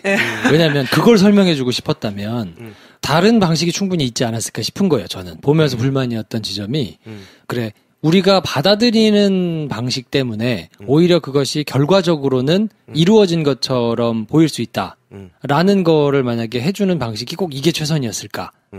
모든 이야기가 한 줄로 설명됐을 때 좋은 이야기가 있고 그걸 바탕으로 내 생각이 확장되는 이야기가 있는데 이걸 바탕으로 내 생각이 확장되려면 이 얘기는 굉장히 단순해야 되고 하지만 정확하게 설명되면 안 되는 것 같아요. 아니 근데 그건 사실 이야기라고 하기 좀 뭐하지 라고 하는 게 우리의 중론이라면 그게 되는 이야기가 있는데 그걸 신화라고 생각하거든요. 알고 보니 하다가 하필이면 이러다가 결국은 근데 데우스 엑스 마키나로 이 시점에 이렇게 됐는데 우린 거기에 대한 거부감이 없는 이야기인 거 이유는 뭐냐면 너무 말도 안 되는 얘기고 하지만 내가 이랬으면 좋겠다 한 게 데우스 엑스 마키나 어떤 신의 손길로 탁 바뀌었을 때 안도감을 느끼게 해주기도 하거나 아니면 결국 이렇게 돼버렸구나 라고 슬프단 말이에요. 근데 감정은 남아있고 약간 상흔이 남기도 하고 아니면 카타르시스도 느끼기도 하지만 이야기가 말이 될 수도 있지 않냐는 생각을 1초도 안 해. 이런 게 아마 신화일 건데 셰익스피어의 로미오 줄리엣도 그럴 거고 햄릿도 그럴 거고 근데 그럼 내가 가족에게 어떻게 해야 될지 모르겠다고 생각하다가 정말로 지가 자초했을 수도 있는 슬픔을 맞이하는 어떤 애 얘기를 함에 있어서 햄릿이 최선이었나? 라고 하면 저는 걔는 그렇게 한 거야. 아니 근데 햄릿을 얘기할 때는 햄릿이 신으로서 막 날아다니거나 그러니까 저는 그 맥락이 조금 오히려 방해가 됐다는 거죠. 그러니까 신화는 신들이니까 세팅 자체가 인간과는 다른 디바인 파워를 가진 사람들이라서 막 이렇게 하는 것들이 주술을 걸거나 이런 것들이 통용이 되는 아예 세팅 자체가. 근데 이거는 신들을 다룬 얘기가 아니란 말이죠. 근데 저는 거기서 이렇게 생각이 들어요. 그리스 신화를 어느 부분을 차이한다 뭐 이런 생각을 할 필요도 없이 이거 그냥 굉장히 생뚱하게 얘기해 보자면 예수가 나사렛에서 하나님의 아들이다 했을 때 사람들은 패닉에 빠졌을 거예요. 안 날아다녔으니까. 저는 그냥 그런 얘기로 봐도 무방하다는 거죠. 거기서 날면 얼마 편해. 근데 포도주 물이 예매하잖아. 그냥 고액이지 않나. 이게 물이 바뀌게 했는데 이게 떡을 나눠 먹었는데 이게 본 애들이 있는데 날라보라 그래. 그건 안 해줘. 전 그 차원에서 그냥 이해하면 되는 것 같다는 생각이 들거든요. 거기서 불편감이 남아있는 거지. 아니 그거는 근데 봐봐라. 네가 죽였잖아. 라고 만약에 마틴이 마지막에 얘기해버리면 우린 진짜 빡치는 상황인 거예요. 하지만 근데 이 영화가 근데 상쾌함을 준 마지막 장면은 뭐냐면 마틴은 안 잡혔어. 마틴을 납치 감금했던 것도 있고 아들을 죽여버렸어 아버지가. 경찰서에 잡혀가고 막 난리가 날 수도 있잖아요. 그러면 오히려 아까 방금 평론가님 말씀하신 예언을 실행한 거는 아버지의 살해 행위다라는 말이 강화될 수도 있지만 사실 그걸 강화하기 위한 엔딩도 아닌 거예요. 아예 말이 안 된다는 걸 표현하기 위해서 뻔뻔하게 식당에서 아무 일이 없어. 이 가족 3명은. 아들이 없어진 것 말고. 그걸 보여주니까 끝까지 자 이건 그냥 가정이야. 이건 그냥 말이 안 되는 건데 니네가 볼 수 있게 만든 것일 뿐이야를 굉장히 적극적으로 설명하면서 심지어 야 말이 안 되잖아 라는 말을 들을 수밖에 없는 장면을 일부러 찍어놓은 것이 그의 선택이 아니었나. 요렇게 사고해서 보면 어떠냐라는 것을 굉장히 적극적으로 말했는데 그것이 나는 그렇게는 안 봐진다 라고 할 수 있지만 최선이었나라고 얘기를 하면 저는 자기 나름 최선의 방법을 선택한 게 아닌가. 그분한테는 최선일 수 있는데 받아들이는 제 입장에서는 받아들이지 않더라고요. 왜냐면 마지막에 네네. 죽였잖아요. 그럼 그렇게 죽일 거라면 저 같으면 사람들이라면 그 마틴도 죽일 것 같거든요. 그럼 아들을 죽였으면 어쨌든 후처리가 안 될 텐데 네. 경찰이 어쨌든 잡으러 올 거 아니에요. 네네. 그러면 어쨌든 내 손으로 내 아이를 죽였는데 그럼 얘도 잡아가지고 죽이든지 뭐를 할 것 같은데 뭐 그거를 나중에 그랬을 수도 있죠. 그렇게 나가가지고 복수가 시작될 수도 이렇게 얘기를 하면 나는 그게 너무 무책임한 것 같은 거지. 나는 사실 그걸 깔끔하게 못 받아들이겠더라고요. 그러니까 이제 나오면서 A씨를 하고 나온 거예요. 이게 그냥 이렇게 던져놓으면 네. 알아서 다 이렇게 말 붙여서 막 좋다고 하면 되는 건가? 나는 하나도 해결이 안 됐는데 네. 라는 생각이 저는 사실 좀 굉장히 찝찝했거든요. 란티모스 감독님이 노린 부분인 것 같은데. 뭐 그럴 수 있죠. 네. 그런 어떤 우리가 생각했을 때 아니 이렇게 결말을 더 해 나가야 되는 거 아니야라고 하는 것은 사실 감독에게는 별로 궁금하지 않고 자기의 어떤 관심사가 아니었을 것 같아요. 아닌 네. 것 같아요. 그러니까 그냥 딱 이렇게 끝내고 모두가 아무 일이 없었다는 듯이 식사를 하고 하지만 서로가 약간의 눈빛을 교환하는 그런 장면들이 있죠. 마지막 엔딩 씬에서. 마틴도 마찬가지로 뭔가 우리가 그의 무슨 감정인지 정확히 알 수 없는 시종 그 이상한 어떤 얼굴이 있는데 그 얼굴을 또 보여주면서 그 순간 아들 누군가 한 명이 사라졌는데도 아무렇지 않다라는 그것이 주는 충격. 그게 바로 란티모스가 노리고 란티모스의 관심사고 란티모스가 이거 봐라. 우리는 지금 이 아이가 사라졌는데도 이러한 얼굴을 하고 있는 이 인간 혹은 이 사람들, 이 가족을 보고 있는 것이다.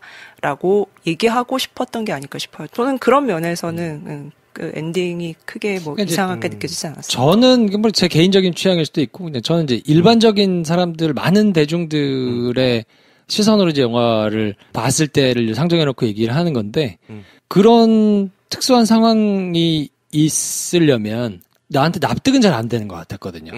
왜냐면 그래 이걸 내가 의도했고 이런 게 생길 수도 있으니까 봐 이건 내 선택이야 라고 하기에는 내가 그래서 다시 찾아볼 것 같지는 않은 생각이 보고 나서는 이거는 그래 뭐 저 사람이 훌륭한지는 알겠는데 내가 이 사람 룰에 들어가서 납득이 되고 나도 그거에 공감이 잘 안 된다. 그렇죠. 그럴 수 있죠. 네. 왜냐하면 일정 부분 감정이 거세된 것 같은 그런 사람이 한두 명이 있어서 그게 사람들과 어떻게 기능을 해가지고 뭔가가 돌아가는 이야기가 아니고 네. 일정 부분 다 거세된 사람들이 약간 일반적이지 않은 이야기를 하는데 부모와 자식 간의 관계 뭐 이런 것들이 돌아가고 끝났을 때도 여전히 기괴하게 이렇게 있으면 이건 나는 잘 납득이 잘 안 된다. 그걸 납득시키려고 노력할 만한 테마와 납득을 시키려고 노력하면 안 되는 테마가 있는 것 같아요. 극찬을 받고 싶어서 이런 걸 했냐. 이게 아니라 란티모스 감독은 그냥 시비를 걸고 한번 뒤집어 보고 싶은 건데 그러려면 사람들을 정말 잘 설득해가면서 하면 자기가 생각하고 있는 범위, 윤리, 상식 안에서 밖에 묘사를 못하니까 그걸 거세했다고 말하고 그러니까 여기는 내가 들어올 때는 진짜가 아니라는 걸 알지만 상흔은 남는 상태의 공간에 들어와야 우리가 이걸 상상할 수 있다라고 정확하게 선을 그어주는 게 오히려 윤리적이라고 보여지는 거예요. 그러니까 이제 제가 이해가 안 되는 부분은 그 지점인 거죠. 인간의 이기심을 얘기하고 싶었으면 네. 인간들을 가지고 이기심을 얘기하면 좋지 않았을까 싶은 거예요. 왜냐하면 인간이라고 보기에는 일반적이지 않은 사건들과 네. 방식이 쭉 끝난 다음에 인간의 이기심을 얘기하면 그럼 나는 뭘 느껴야 되지? 나하고 다른 사람인 것 같은데 네. 나하고 메커니즘이 다른 것 같은데 그럼 나의 이기심을 여기 투영해서 봐야 돼. 그게 사실은 납득이 안 돼가지고 그렇죠. 훌륭한 영화일 수는 있겠으나 이게 나한테서 어떤 감동이나 내지는 생각해볼 여지를 남기지는 못한 것 같다라는 생각이 저는 사실 좀 들어서 불편하더라고요. 난 여기서 그럼 빠져나가 봐야지. 이기심이라고 주제를 한정지으면 그렇게 말씀하실 수 있을 것 같아요. 근데 전 나약함이라는 주제를 보자면 사람이 가장 나약함을 느낄 때가 언제일까 하면 약간 대자연? 뭐 이런 건데 달 여행 한번 갔다 오면 우주인들이 다 막 열반의 경지에 갔다 오잖아. 지구가 요만하더라. 되게 파랗고 이쁘더라 하면서 약간 뭔가 겸함을 느낀 듯이. 근데 인간이 인간성에 대해서 반출을 하려면 신성 앞에 놓여 있어 봐야 되는 것 같거든요. 왜냐하면 인간끼리 있을 때 어떤 인간의 나약함, 이기심 얘기를 하면 결국 그 대척점에 영웅이 들어가야 돼. 영웅은 강해. 약하지만 이겨냈어. 뭐 이런 걸로 우린 굉장히 인간적인 서사의 최고봉으로 영웅 서사를 얘기를 하는데 그렇게 되면 우리가 변명하고 빠져나갈 구멍이 너무 많은 이야기를 만들어낼 수밖에 없다는 거죠. 납득이 안 되는 뭐 어떤 현상을 가지고 우리 인간을 한번 이해해보자. 불가해한 일을 이해해보자라는 시도를 하는 영화라면 저는 란티모스처럼 하는 게 윤리적이라고 느껴지는 거예요. 곡성도 같은 얘기를 하거든요. 다를 수도 있어요. 해석을 너무 다양하게 할 수 있으니까. 근데 찌릿찌릿 재밌었어 라고 스릴러 영화를 잘 봤다고 말할 수도 있고 올코트 영화를 잘 봤다고 말할 수도 있고 반전이 있는 영화도 할 수도 있고 막 경찰 형사물 수사물 어디 갖다 대도 좋을 만큼 너무 많아. 근데 사실은 다 벗겨내고 보면 자 인간을 앞에 두고 납득할 수 없는 것에 대면하게 만든 영화라는 말만 못하게 만들어져 있단 말이죠. 근데 란티모스의 영화는 다른 건 다 말이 안 된다고 욕을 먹긴 너무 좋은데 그것만 남아있다는 거죠. 그래서 그런 면에서 굉장히 윤리적이다. 그러면 윤리적인 감독이 만든 영화를 우리는 별점을 많이 줘야 되는가? 라고 생각했을 때 그건 아닌 것 같다. 얘는 잘한다. 왜냐하면 나는 윤리적이다라고 하면서 영화를 못 만드는 애들이 엄청 많거든요. 그런 면에서 이건 괜찮다. 하지만 4개 반까지다. 난 이동진과 다르다. 이동진은 5개를 줬어요. 그러니까 그 반개는 난 차이가 있다. 뭐 이렇게 말할 수 있지 않을까. 미국 유학 말이야? 그 유주스쿨이라고 있는데 거기 괜찮다. 첫째 방식을 바꿔, 둘째 생각을 바꿔. 매일 똑같은 방법과 생각. 그럼 뭐해? 말을 못하는 그러니까 처음 접하는 가까운 미국 교육. 생각을 만들어 지식 만들어 생각의 차이 결과의 차이. 영어로 시작 내 3과 하이파이브. 예. 생각을 만드는 유주스쿨. 이제 평론가님을 모시고 처음 하는 거라 저희도 익숙하지 않아가지고 네. 이야기가 너무 막 어렵게 가는 거 아닌가 그런 생각을 느낄 때쯤 코너가 하나 있어요. 질문을 하기로 했습니다. 질문 코너. 정말 천박한 김프로가 하는 질문. 이해가 안 됐다 나는 이거를 보고. 네네. 하시는 분들 질문 주세요. 요 코너 되게 핫해질 수 있을 것 같아요. 그렇죠. 그러면 이제 최대한 뭔가 해석도 해드리고 의도가 담겨 있는 건데 못 본 걸 수도 있고 아니면 그렇게까지 의미가 부여된 것 같지는 않다 뭐 이럴 수도 있으니까 그렇죠. 그걸 이제 저희가 나름대로 한번 답을 해드릴 테니까요. 저는 답을 못 할 것 같고 지금 평론가님 재밌겠네요 하실 때가 아닌 게 답을 해주셔야 돼요. 평론가님한테 물어보는 거라고요. 자 그러면 청취자 모드로 앉아서 본보기로 제가 질문을 하나 드리고 싶은데 전 진짜 이해 안 됐던 부분이었어요. 니콜 키드만하고 마취 의사하고 식당에서 얘기를 하잖아요. 누구 잘못이냐. 근데 내 잘못은 아니다. 이거는 당신 남편 잘못이다. 뭐 이렇게 그러니까 솔직히 그럼 뭐 차트를 달라 뭘 달라 싸우다가 이걸 내가 알려주면 네가 원하는 거 해줄게. 뭔데? 있잖아 네가 그거 해달라 그랬던 거. 난 당연히 그래서 카섹스 장면이 나오거나 어디 호텔에 가서 섹스하는 장면이 나올 줄 알았거든요. 근데 자동차 안에서 자위를 해주는 거를 차 바깥에서만 나는 혹시 보여주고 끝낼까 싶었는데 굳이 안으로 들어와서 그걸 한참 보여주더라고요. 무슨 의미입니까 그거는? 네. 답해 주십시오. 진짜로 나는 이걸로 도대체 뭘 표현하고 싶었을까? 답해 주십시오. 이렇게 또 첫 번째 질문이 참 쉽지가 않네요. 진짜로 이해가 됐어요? 난 이해가 안 됐거든. 제가 무슨 감독님도 아니고 제가 다 답을 어떻게 하겠습니까? 그래도 이게 정말로 의미가 없겠다고 하기에는 너무 길게 너무 자세하게 막 이렇게 찍어놨어.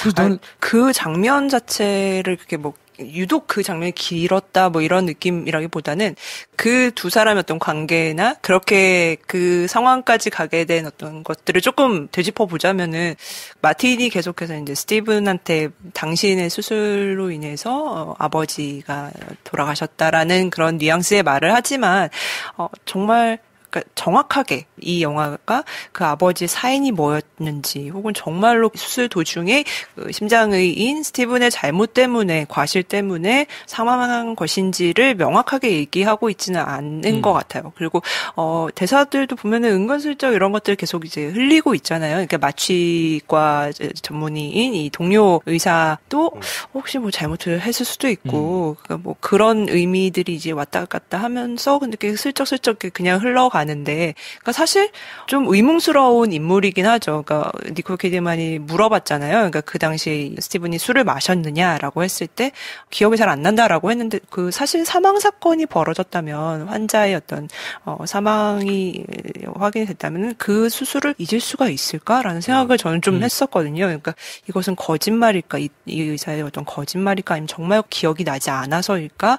아니면은 이 사람이 그렇다면 뭔가 실수를 했던 걸까라는 그런 생각을 좀 하게 했던 지점이 있었어요. 그러니까 저는 이 두 사람의 어떤 관계 속에서도 그냥 이들이 뭔가 그 차 안에서 그런 행위를 했다라는 것 이전에 뭔가 이 주변의 인물들이 주는 의문스러움이 뭔가 스티븐의 과실 혹은 이제 예언의 어떤 실현 같은 것들이 정말 스티븐 때문일까에 대해서 전 좀 생각을 해보게 만드는 인물이라는 점에서 좀 이야기를 해보고 싶었고요. 그러니까 그리고 사실 그러면 그 장면이 없어도 그거는 설명이 되지 않아요? 네, 근데 이제 이런 이제 니콜 키드만과 이 의사의 이런 관계는 저는 계속해서 꾸준히 나왔던 어떤 게임에서 서로가 서로의 필요한 것들, 원하는 것들을 주고받는 어떤 그런 게임에서 어떤 대가를 주고받는 하나의 행위라고 저는 생각을 했어요.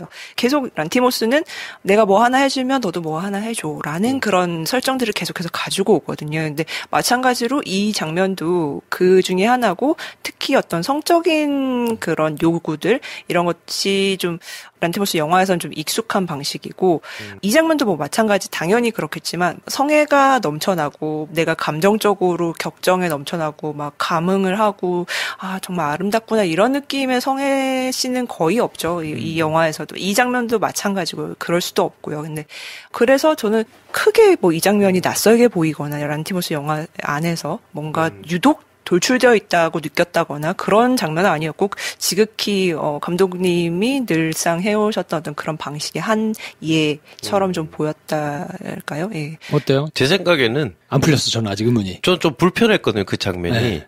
적당히 불편한 장면이 필요했다고 일단 저는 생각했고 둘이 그렇다고 막 갑자기 키스를 한 니콜 키드만을 뿌리치고 막 이상하잖아. 아니면 갑자기 200유로 주세요. 막 이럴 수도 없고 그지만 한 10분 나와야 될 텐데. 아니 저는 차가 나오길래 네. 아, 차 안에서 팔 모양이구나. 네. 그걸 바깥에서 볼 모양이구나. 그렇죠. 정도라고 네. 생각했는데 네. 그걸 굳이 컷을 바꿔가지고 네. 차량 내부에서 한참 그거를 또 보여주는 거를 야, 저 의도가 뭘까? 만약에 제가 이 장면을 찍으려고 해서 이 내용이 빠질 수는 없을 것 같아요. 왜냐하면 이 내용을 빼면 안 된다부터 저는 생각하고 싶은데 김프롬이 이건 난 납득하기 어려운 영화에 속한다고 한 이 영화에서 사실은 근데 어떤 지점에서는 굉장히 납득하기 쉬운 방법을 쓴 예도 있는데 이를테면 이런 거거든요. 건조한 섹스나 하나도 안 이뻐 보이는 관계, 시의 표정 이런 게 일종의 기호 아닐까 이제 영화에 나오면 그러면서 그걸 써먹었네 라고 생각할 수 있는데 그럼 왜 이게 필요했을까라고 생각을 해보면 랍스터와 연장선상에서 보자면 신성과 인간성 뭐 이런 걸 지금 이 영화에서 얘기하고 있다면 랍스터는 니네가 생각하는 사랑은 그냥 짝짓기다 아니냐? 라는 말을 계속해요. 그러니까 온갖 짝짓기의 어떤 고저차, 온도차 짝짓기 전에 우리가 수많이 주고받는 어떤 시그널 남녀관계에서 이런 걸 그냥 보여줘요. 그게 그리고 룰을 피해야 할 때 룰에 잘 맞춰서 해야 될 때 혹은 내 정말 본심을 다해서 모든 룰을 어겨가면서 해야 할 때 뭐 이런 여러 차원의 이런 것들을 보여주는데 그걸 보고 나면 되게 좀 추해요. 남자 여자가 뭐 하고 뭐 야 진짜 추하다 더럽다 막 더럽다까지는 아니겠지만 야 성욕이 없으면 되게 편한 거 아니야 그냥? 라는 생각을 하게 만드는데 그런 의미에서 야 막 죽어서 랍스터가 되겠다는 건 정말 기막힌 발상이다. 갑각류는 약간 덜 그래 보인다. 뭐 이런 생각까지 하게 만드는데 그런 거 연장선상에서 보면 킬링저에서는 야 우리 뭐 부부간에 뭐 어쩌고저쩌고 뭐 네가 결국 뭐 남편이 술을 먹고 환자 죽여 뭐 잘했네 잘못했니 너 따지지 마. 너 지금 남편과 나는 한 몸이 아닌데 왜 나까지 죽여야 돼를 따지러 갔는데 걔의 동료는 네 남편을 변호해주거나 자기 죄를 인정할 인간은 아닌 건 너가 알면서 갔잖아. 근데 뭐 하여튼 보고 싶은 거잖아. 그 이유는 남편 혼자 죽으면 괜찮겠고 나는 혼자 살고 싶은데 그럼 여기서 뭐 하고 싶은데 한번 이렇게 하게 해줄게. 근데 한번 하게 해줄게 하면서도 얘는 협상을 했겠구나. 지금 그럼 어디 갈래? 아니 차에서 할까? 아 손을 해줄게 라고 한 결과를 보여주는 거잖아요. 근데 그 질이 멸렬하고 천박하지만 짜증나는 대사를 안 보여주면서 딜을 쳤구나. 계산했구나. 적당히 불편해야 되는구나. 얘는 빨리 끝내고 싶구나. 근데 니콜 키드맨이 저기서 선텐도 안 텐 차에서 저렇게 손을 흔들고 있는데도 저 남자는 신음을 내는구나. 왜냐하면 이건 그냥 몸이 움직이는 거니까. 라는 데서 오는 온갖 불쾌감. 뭐 이런 게 기호처럼 쓰인 장면, 손쉽게 표현하기 위해서 쉬운 방법을 쓰는 건 아닐까라는 생각이 어쩌면 들었다. 그 기호라고 말씀하신 게 저는 좀 정확한 표현인 것 같아요. 그러니까 계속해서 기호를 쓴 건 어떻게 보면 간편하게 하려고 하는 게 있잖아요. 그러니까 굉장히 기능적인 섹스 그리고 여기서도 내가 원하는 것을 얻기 위해서 빠르게 이 사람이 원하는 것을 내가 그냥 받아준다. 빨리 끝내자. 그리고 나는 어쨌든 내가 원하는 것을 알고 돌아가서 빨리 이 사태를 수습해야 되기 때문이다. 이렇게 이제 하고 간다면 충분히 가능한 만들어질 수 있는 장면이라고 보여집니다. 그럼 돈을 주면 되는데 왜 이걸 했냐? 근데 우리 좀 서로가 사실 돈보다 섹스가 좋을 때 있잖아. 너. 이거까지 건드린 것 같아요. 그러니까 불편하면 주고 싶은 거지. 니콜 키드맨이 스켜가지고 돈을 탁 빳빳한 종이를 딱 지폐를 딱 넣어주면 그걸 의문스럽게 싹 받은 다음에 하는 걸로는 하나도 불편하지 않거든요. 받아야 될 거 받고 말해줄 거 이 정도는 말해줄 수 있잖아. 근데 그걸 의도한 것 같진 않거든요. 우리 다 조금씩 서로에게 굉장히 무례하고 그거 알면서도 봐주면서 사는데 근데 우리 그걸 남이 보면 되게 이게 그렇지 않냐. 취약점을 말하는 영화라고 생각하다 보니 그 기호를 쓴 게 아닐까. 그러면 또 하나의 질문. 네. 방수 시계 한참 얘기하잖아요. 그리고 시계를 막 사주고 막 무슨 의미가 있나요? 시계에는?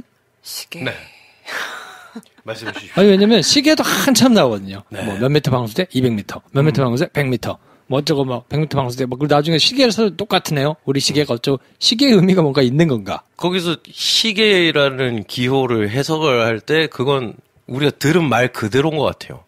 이 영화는 좀 첫 컷이 좋았는데 심장 뜨악했거든요. 뭐야 이게 막 제일 싫어하고 못 보는 장면이 그런 장면인데 미쳐버리겠는 거예요.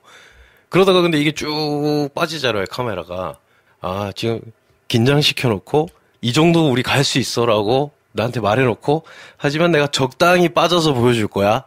라고 얘기한 때 인이 탁 됐어요. 그래서, 뭔가 절묘한 거리 감각을 유지하는 첫 컷인데 짜증나네. 라고 이제 생각을 했는데, 수술이 끝나고 둘이 막 시계 얘기하잖아요. 그때 제가 느낀 이게 그냥 그대로였다고 생각이 들었는데, 얘네 되게 베테랑 의사들이고, 방금 내가 뜨악해서 본 장면은 얘네한테는 일상적으로 일하는 일이고 어려운 일이 아니고 얘네는 그런 걸 하고 나서 스스로에게 보상으로 좋은 시계를 사주네. 한 명이 좋은 시계를 산다고 하면 특이할 텐데 둘 다 취미가 시계네. 얘네가 되게 친한가 보다. 그리고 얘네가 되게 똑똑해 보이지만 속물이라고 말하고 싶은가 보다. 하지만 둘이 되게 친하다. 뭐 이런 사인으로 받아들였어요. 그러니까 그 어떤 친밀감과 남이 보기엔 약간 저게 뭔데 둘이 근데 되게 취향을 공유하는구나. 골프라고 했으면 너무 재미없을 것 같고 시계 하니까 신박한데? 근데 그 시계는 남한테 선물로 줄 수도 있잖아. 근데 그 마틴은 그 시계를 선물로 받은 다음에 하필 그 똑같은 시계를 차고 있는 애가 옆을 지나면서 보니까 딱 그 시계부터 보잖아요. 마틴이 아저씨 시계 저랑 똑같네요 라고 할 때 스티브는 되게 불편하겠다. 왜냐하면 마틴에게 진심으로 시계를 선물해 줬는데 그리고 은색 스틸 줄이 더 좋다고 자기 취향을 막 얘기를 했었는데 가죽끈으로 했다는 걸 보고도 좋네. 근데 스틸이 난 더 좋긴 하던데 가죽도 이쁘다라고 말한 걸 보면 진심으로 사준 건데 그걸 마틴이 보기에는 이 아저씨는 그냥 짝퉁 시계 똑같은 거 시계 그냥 지 주변 사람들한테 막 그냥 선물로 주는 사람인가 보다라고 마틴이 나를 오해하면 어떡하지? 라는 스티븐의 마음을 그냥 저는 그냥 딱 받아들였거든요. 그걸 뭐 시계로 이제 풀었다. 네. 뭐 그것도 일종의 기호가 아니었을까. 먼저 술이나 한잔 하시죠. 이게 아니라 시계. 야, 심장 전문의가 시계 좋아한다. 희한하다. 저걸로 둘이 얼마나 친밀한지, 얘가 얘한테 사실 거짓말을 하는 것처럼 오해받는 뭐 이런 상황 굳이 설명 안 해도 딱 설명이 되는 장면이라 특별한 상징이라기보다는 그냥 드라마의 감정선 때문에 쓰인 소품 아니었을까. 저 일면 그렇게 생각을 했는데 그 심장 한창 그 놀라운 오프닝 씬을 끝내고 나오자마자 긴 복도를 롱테이크로 쭉 카메라가 따라가면서 그 둘이 나누는 대화라는 것이 이제 시계 이야기라는 게 사실 그 온도차가 너무 크잖아요. 그러니까 방금 그렇게 막 뜨거웠던 그 심장의 어떤 팔딱임을 보다가 굉장히 냉랭한 복도, 거의 뭐 소품도 없고 사람도 없고 인적 사운드나 이런 것들이 통제되어 있는 그 공간에서 시계 이야기를 쭉 한참 하는 그 모습이 괴이하다라는 느낌을 주는 거. 그러니까 뭐 다른 소품일 수도 있겠지만 뭐 시계 이야기인 이유는 뭘까라고 생각해 보면 아무래도 뭔가 시간이 별로 없다라는 것에 대한 이 영화가 계속 이야기하고 있는 이 예언이 어떤 실행될 수밖에 없는 그 시간성에 대해서 뭐 굳이 우리가 좀 이야기를 만들어서 붙여보자면 그런 어떤 하나의 상징 혹은 뭐 하나의 은유로서 처음부터 이제 이야기가 시작이 된 게 아닐까라는 생각도 들고 그것을 이제 마틴에게 선물을 준다든지 했을 때 동료 의사와 비슷한 시계를 갖고 있는 게 처음에 이들 관계를 좀 의문스럽게 봤다라고 말씀드렸잖아요. 그러니까 그 시계를 마틴이 저랑 같은 거 차셨네요라고 했을 때 굉장히 저는 그때까지는 스티븐과 이 소년이 은밀한 어떤 관계가 있을 수도 있겠구나라고 상상을 했기 때문에 그 시계 이야기가 굉장히 이 사람 그 스티븐을 조마조마하게 만들었을 것 같은 느낌도 좀 들었어요. 그래서 뭔가 그런 도구로서도 이 극적 어떤 긴장감을 높이는 하나의 중요한 도구로서도 시계 이야기가 좀 흥미롭게 보였습니다. 네. 지금 들려드린 것처럼 남겨주세요, 질문을. 네. 그러면 예시였군요. 저희가 질문을 하고 뭐 그거에 대해서 이야기를 하고 뭐 나름대로 영화를 이걸 어디다 물어보기도 그렇고 뭐 물어봐서 대답해 주는 데도 없고 뭐 이런 것들이 있으시면 가감없이 주시면 저희가 뽑아가지고 그거를 지금은 이제 2개를 보여드렸지만 뭐 시간 안배를 잘 해가지고 저희가 이 말씀을 해드리도록 하고요. 그리고 배우들 연기가 매우 좋았다. 뭐 이런 평가가 이제 본 사람들 중에서 이제 굉장히 많던데 뭐 그 중에서도 발군은 이제 그 마틴 베리 케어간 덩케르크에서 그 요트에서 이제 맞아요. 죽었던 소년이잖아요. 그때도 얼굴이 너무 기억에 많이 남았었는데 이 얼굴을 정말 잘 써먹더라. 이 영화에서 진짜 캐릭터하고 잘 맞은 게 아닌가. 이 친구가 아니고 다른 친구가 했으면 그렇게까지 섬뜩했을까. 그러니까요. 뭐 이런 생각도 좀 들고. 특히나 이 눈빛이 예사롭지가 않은 것 같아요. 이 눈에 어떤 시선을 주는 방식이라는 것이 뭔가 멍한 듯 초점을 맞추고 있지 않은 듯 하면서도 어떻게 보면은 때로는 이 친구가 지금 뭔가 눈앞이 잘 안 보이고 있는 것일까라는 생각도 드는 순간이 있는데 그냥 이건 또 제가 하나의 추측 뭐 생각을 해보면 눈먼 자라는 것은 신화에서도 사실 어떤 신과 인간의 중간계에 있는 사람들이 그러니까 소위 이제 예언자라고 하는 사람들이 눈먼 자라는 그런 설정으로 많이 등장을 하는데 이런 것이 이제 마틴이라는 하나의 캐릭터에 좀 부합되고 있는 게 아닐까. 그래서 이 소년의 어떤 눈빛 혹은 이렇게 시선을 주는 방식 그리고 그것이 좀 주는 어떤 이상한 기운 같은 것들이 이 사람에게 뭔가 예사롭지 않은 것이 있는 것 같다라는 그 분위기를 좀 조성하는 데 일조를 하는 것 같고요. 그리고 표정이 굉장히 거의 무표정한 그 톤을 유지하잖아요. 그 목소리도 뭔가 로봇 같은 느낌이 있고 그래서 이것을 아마 감독님이 굉장히 좋아했을 것 같다. 이런 특성 혹은 이런 방식의 뭐 발성이나 이런 어떤 표정들을 감독님이 워낙 좀 자기 영화는 아주 냉랭하면서도 뭐 사람 같지 않은 그런 느낌을 주고 싶어 하니까 이 배우가 정말 잘 소화해냈구나라는 생각이 듭니다. 좀 우연의 일치인 건지 모르겠는데 콜린 파렐도 그렇고 두 사람 다 그 아일랜드 출신의 배우예요. 그래서 베리 케어간의 경우도 아일랜드 더블린에서 태어났고 있었고 거기서 이제 성장을 쭉 해오다가 연기를 시작을 했는데 사실 본인의 엄마가 굉장히 좀 불우하게 세상을 떠났다고 해요. 그래서 소년 시절에 할머니 손에서 자랐는데 그런 어떤 본인의 청소년기에 대한 이야기들을 좀 할 때 보면 뭔가 좀 음울한 어떤 기운들에 대해서 종종 이야기를 했던 것 같은데 그런 것들이 이 배우의 어떤 표정에도 좀 묻어나지 않았을까라는 생각도 그냥 좀 들었었고요. 이 배우가 그렇게 많은 필모를 갖고 있지 않음에도 과감하고 도전적인 캐스팅을 한 것이 감독에게는 굉장히 신의 한 수처럼 이번 영화에 빛을 발한 것 같습니다. 네. 배우들이 그리고 같이 작업하는 걸 흥미로워하는 감독이라 자기 다음 영화도 더 라스트에 나왔던 여주인공 네, 레이첼 와이즈랑 뭐 다른 또 엠마 스톤 배우 같이 사극을 찍었더라고요. 일견 배우들이 되게 재밌어하겠다 현장을 이런 생각도 했어요.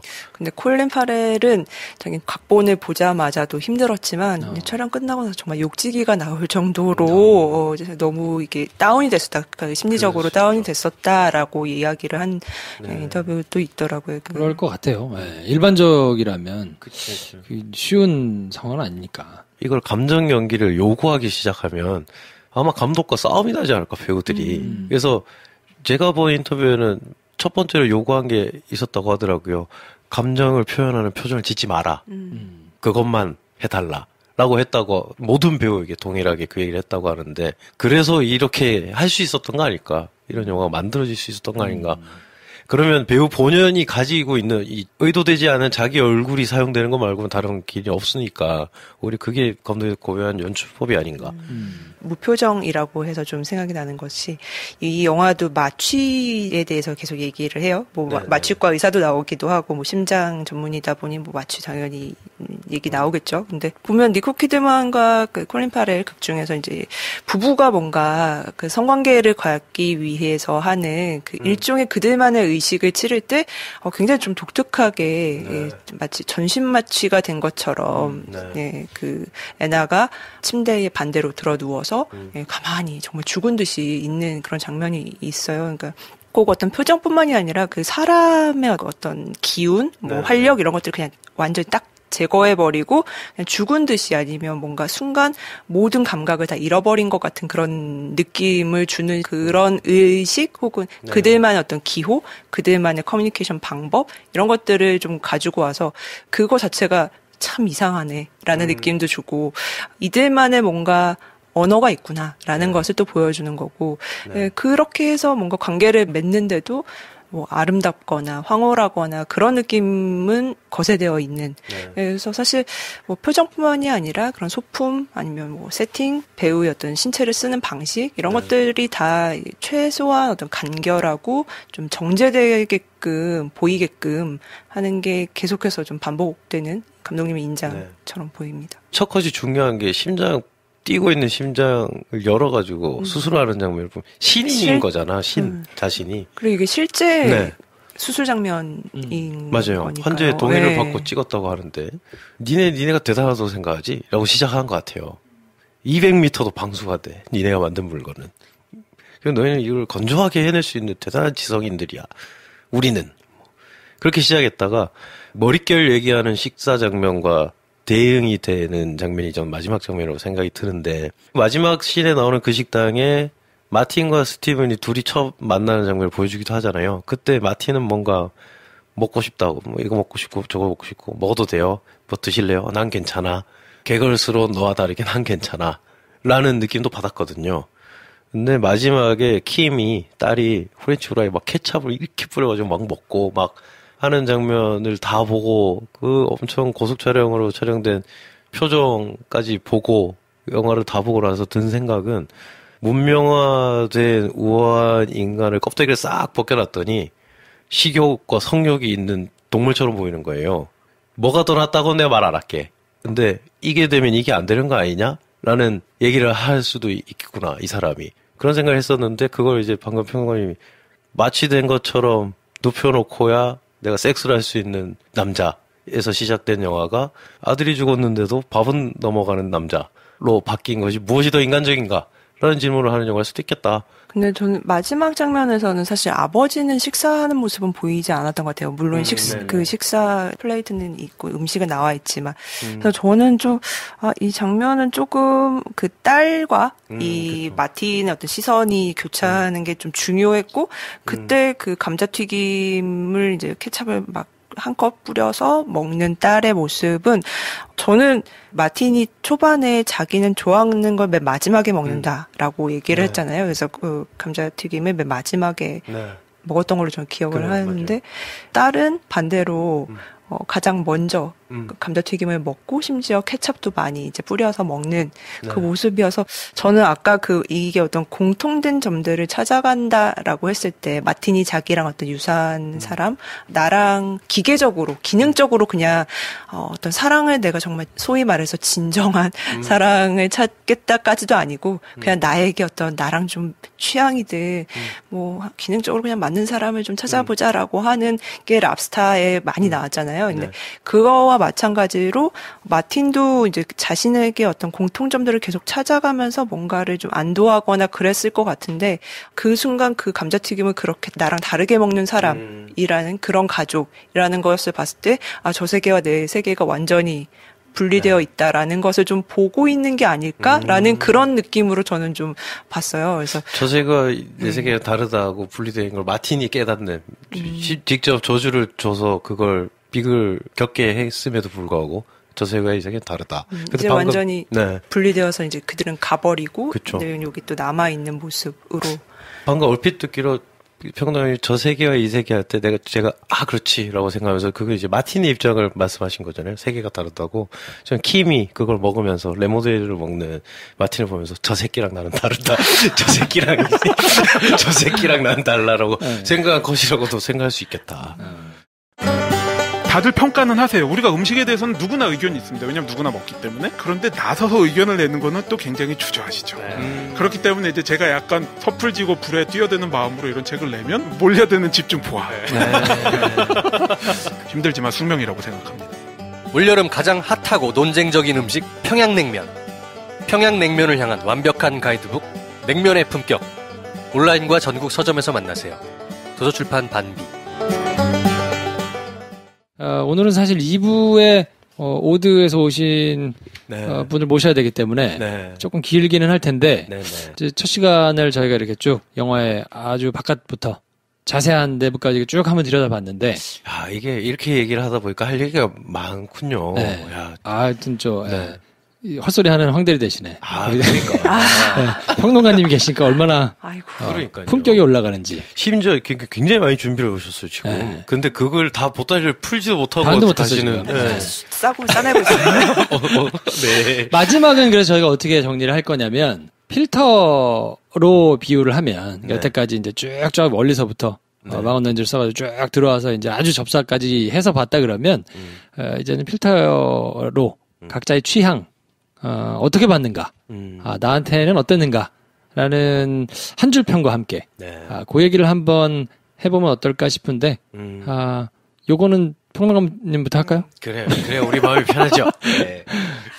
란티모스 감독님의 전작들을 좀 봐오신 분들이라면 감독님의 작품이 많이 정제되고 친절하게 느껴졌을 것 같아요. 어떻게 보면은 좀 더 직접적이고 더 꼬거나 아니면 이해할 수 없는 그들만의 언어를 내가 받아들여야 되는 그 어려움을 조금 덜어주셨구나라는 생각이 들 것 같고요.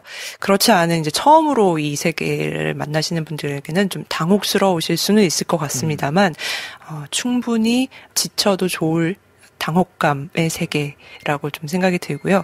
그런 의미에서 한 번쯤 이 작품을 시작으로 란티모스의 세계로 들어가 보시는 게 어떨까 싶습니다. 자, 그러면 한 줄 평 어떻게 됩니까? 지치고 당혹스러워도 충분히 가볼 만한 란티모스의 세계. 배 감독님은요? 돌아올 현실을 알고 있는 판타지의 마왕. 이렇게 얘기를 해보겠습니다. 이런 무슨 기에르모 델 토로 영화 평하는 것 같긴 한데 제가 이번 영화를 보고 느낀 건 딱 그거예요. 우리가 돌아올 현실을 잊지 않고 있는 판타지 마왕 란티모스. 근데 표정 왜 마왕처럼 지내시는 거예요. 다시 생각나서 그 첫 컷, 심장, 막 나를 힘들게 했던. 사실 이제 오늘 방송은 두 분이 굉장한 극찬을 이제 해주셨다고 이제 봐야 되기 때문에. 그럼에도 불구하고, 우리 2,400만, 우리 대한민국의. 극찬이었나요, 오늘? 네, 국민들과 함께하는 저로서는, 요렇게 평을 남기고 싶습니다. 불편하고 찝찝할 수 있으니 주의하세요. 정확한 말이네. 네. 정확한 말이죠. 불편하고 찝찝했습니다, 저는 솔직히. 촬영 감독님 이야기를 거의 못했는데 사실 이 영화는 카메라 워킹이 정말 중요하기 때문에 나중에라도 그렇죠. 좀 이거는 나티우고스의 다음 영화가 나올 때. 진짜. 그러니까 그 어느 때보다도 계속해서 같이 협업해온 시나리오 감독이랑 촬영 감독이랑 같이 계속해서 해오고 있는데 이번 촬영만큼은 전작 때보다도 굉장히 많은 움직임, 특히 복도씬의 경우도 그렇고요. 아니면 뭔가 불안하게 계속 줌인을 해서 들어간다든지, 줌아웃을 해서 나온다든지, 이런 것들이 계속해서 있습니다. 그래서 사실 이런 카메라 워킹을 같이 좀 보시면 이 영화의 어떤 긴장도, 이 사람의 어떤 심리적인 상태, 이런 것들 좀 같이 보실 수 있을 것 같아서, 꼭 첨언을 하고 싶네요. 자, 그래서 킬링 디어, 너와 나의 적정 거리, 로 마지막을 이제 마무리를 할 텐데요. 배 감독님은 이 영화 어느쯤에다가 두시고 싶으세요? 집안에 두고 싶긴 하네요. 그런데 잘 꺼내보고 싶진 않아요. 그래서 습기가 없는 다용도시 박스 안에 넣어놓고 이사 가기 전에 한번 보겠다 다시. 집안에는 놓는데 다용도실에다 넣어놓겠다. 평론가님은요? 이게 가능하지는 않을 것 같은데요. 베란다 너머에 창 있지 않습니까? 그 창을 열고 공중에 좀 띄워놓고 우리 집에 들이긴 싫다. 안에 덮긴 힘들어. 버릴 수는 없지만 집에까지 들이긴 좀 그렇다. 위에 전선 같은 전기줄이 있다면 거기에 낚싯줄을 좀 묶어두고 액자에 좀 걸어서 그 안에 넣어두고 약간 좀 그림처럼 좀 한 번씩 슥슥 볼 수 있지 않을까. 어쨌든 집안의 바운더리에는 두 분 다 계시네요. 그렇죠. 저는 자세하게 얘기를 하고 싶어요. 그래. 조지 클루니의 왼쪽 가슴 주머니. 조지 클루니. 그렇지. 그래요. 그래비티에서 그 사람의 주머니에 넣고 보내버리고 싶습니다. 저는. 그 우주복 주머니. 만나고 싶지 않아요. 다시. 그래서 그 조지 클루니가 떠날 때 이 영화도 같이 떠나라. 그렇지. 지구에 있는 것도 찝찝해 나는. 그래서 그냥 고이 보내드리고 싶습니다. 다행이네요. 파기하지는 않네. 그렇지. 조지 클루니가 볼 수 있게. 조지 클루니가 계속 봤으면 좋겠어. 혼자 우주에서 보면 아마 그런 심정이지 않을까. 지금 왜냐면 서버비컨이 지금 잘 안 되고 있기 때문에. 그렇지. 조지 클루니 우주에서 유영하는 조지 클루니가 이걸 보면 지구로 돌아올 어떤 힘을 낼 수도 있지. 기대해 봅니다. 저는 그렇게 제 취향하고는 딱 맞지 않아가지고 멀어지고 있네요. 네.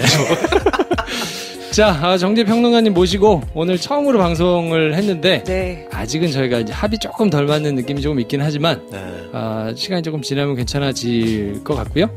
오늘 어떻게 첫 방송 어떠셨어요? 정신 없었고요. 언제 들어가야 될지 정말 도무지 모르겠네요. 다음은 좀 나아지기를. 말이 듣기 싫은 사람 말은 일단 끊으셔도 그게 방법일 수 있습니다. 네, 알겠습니다. 그러면 저희는 잠깐 전화를 말씀 듣고 오드에서 오신 그분과 만나도록 하고요. 정재 평론가님 다음 주에 다른 영화 가지고 찾아뵙겠습니다. 예, 감사합니다.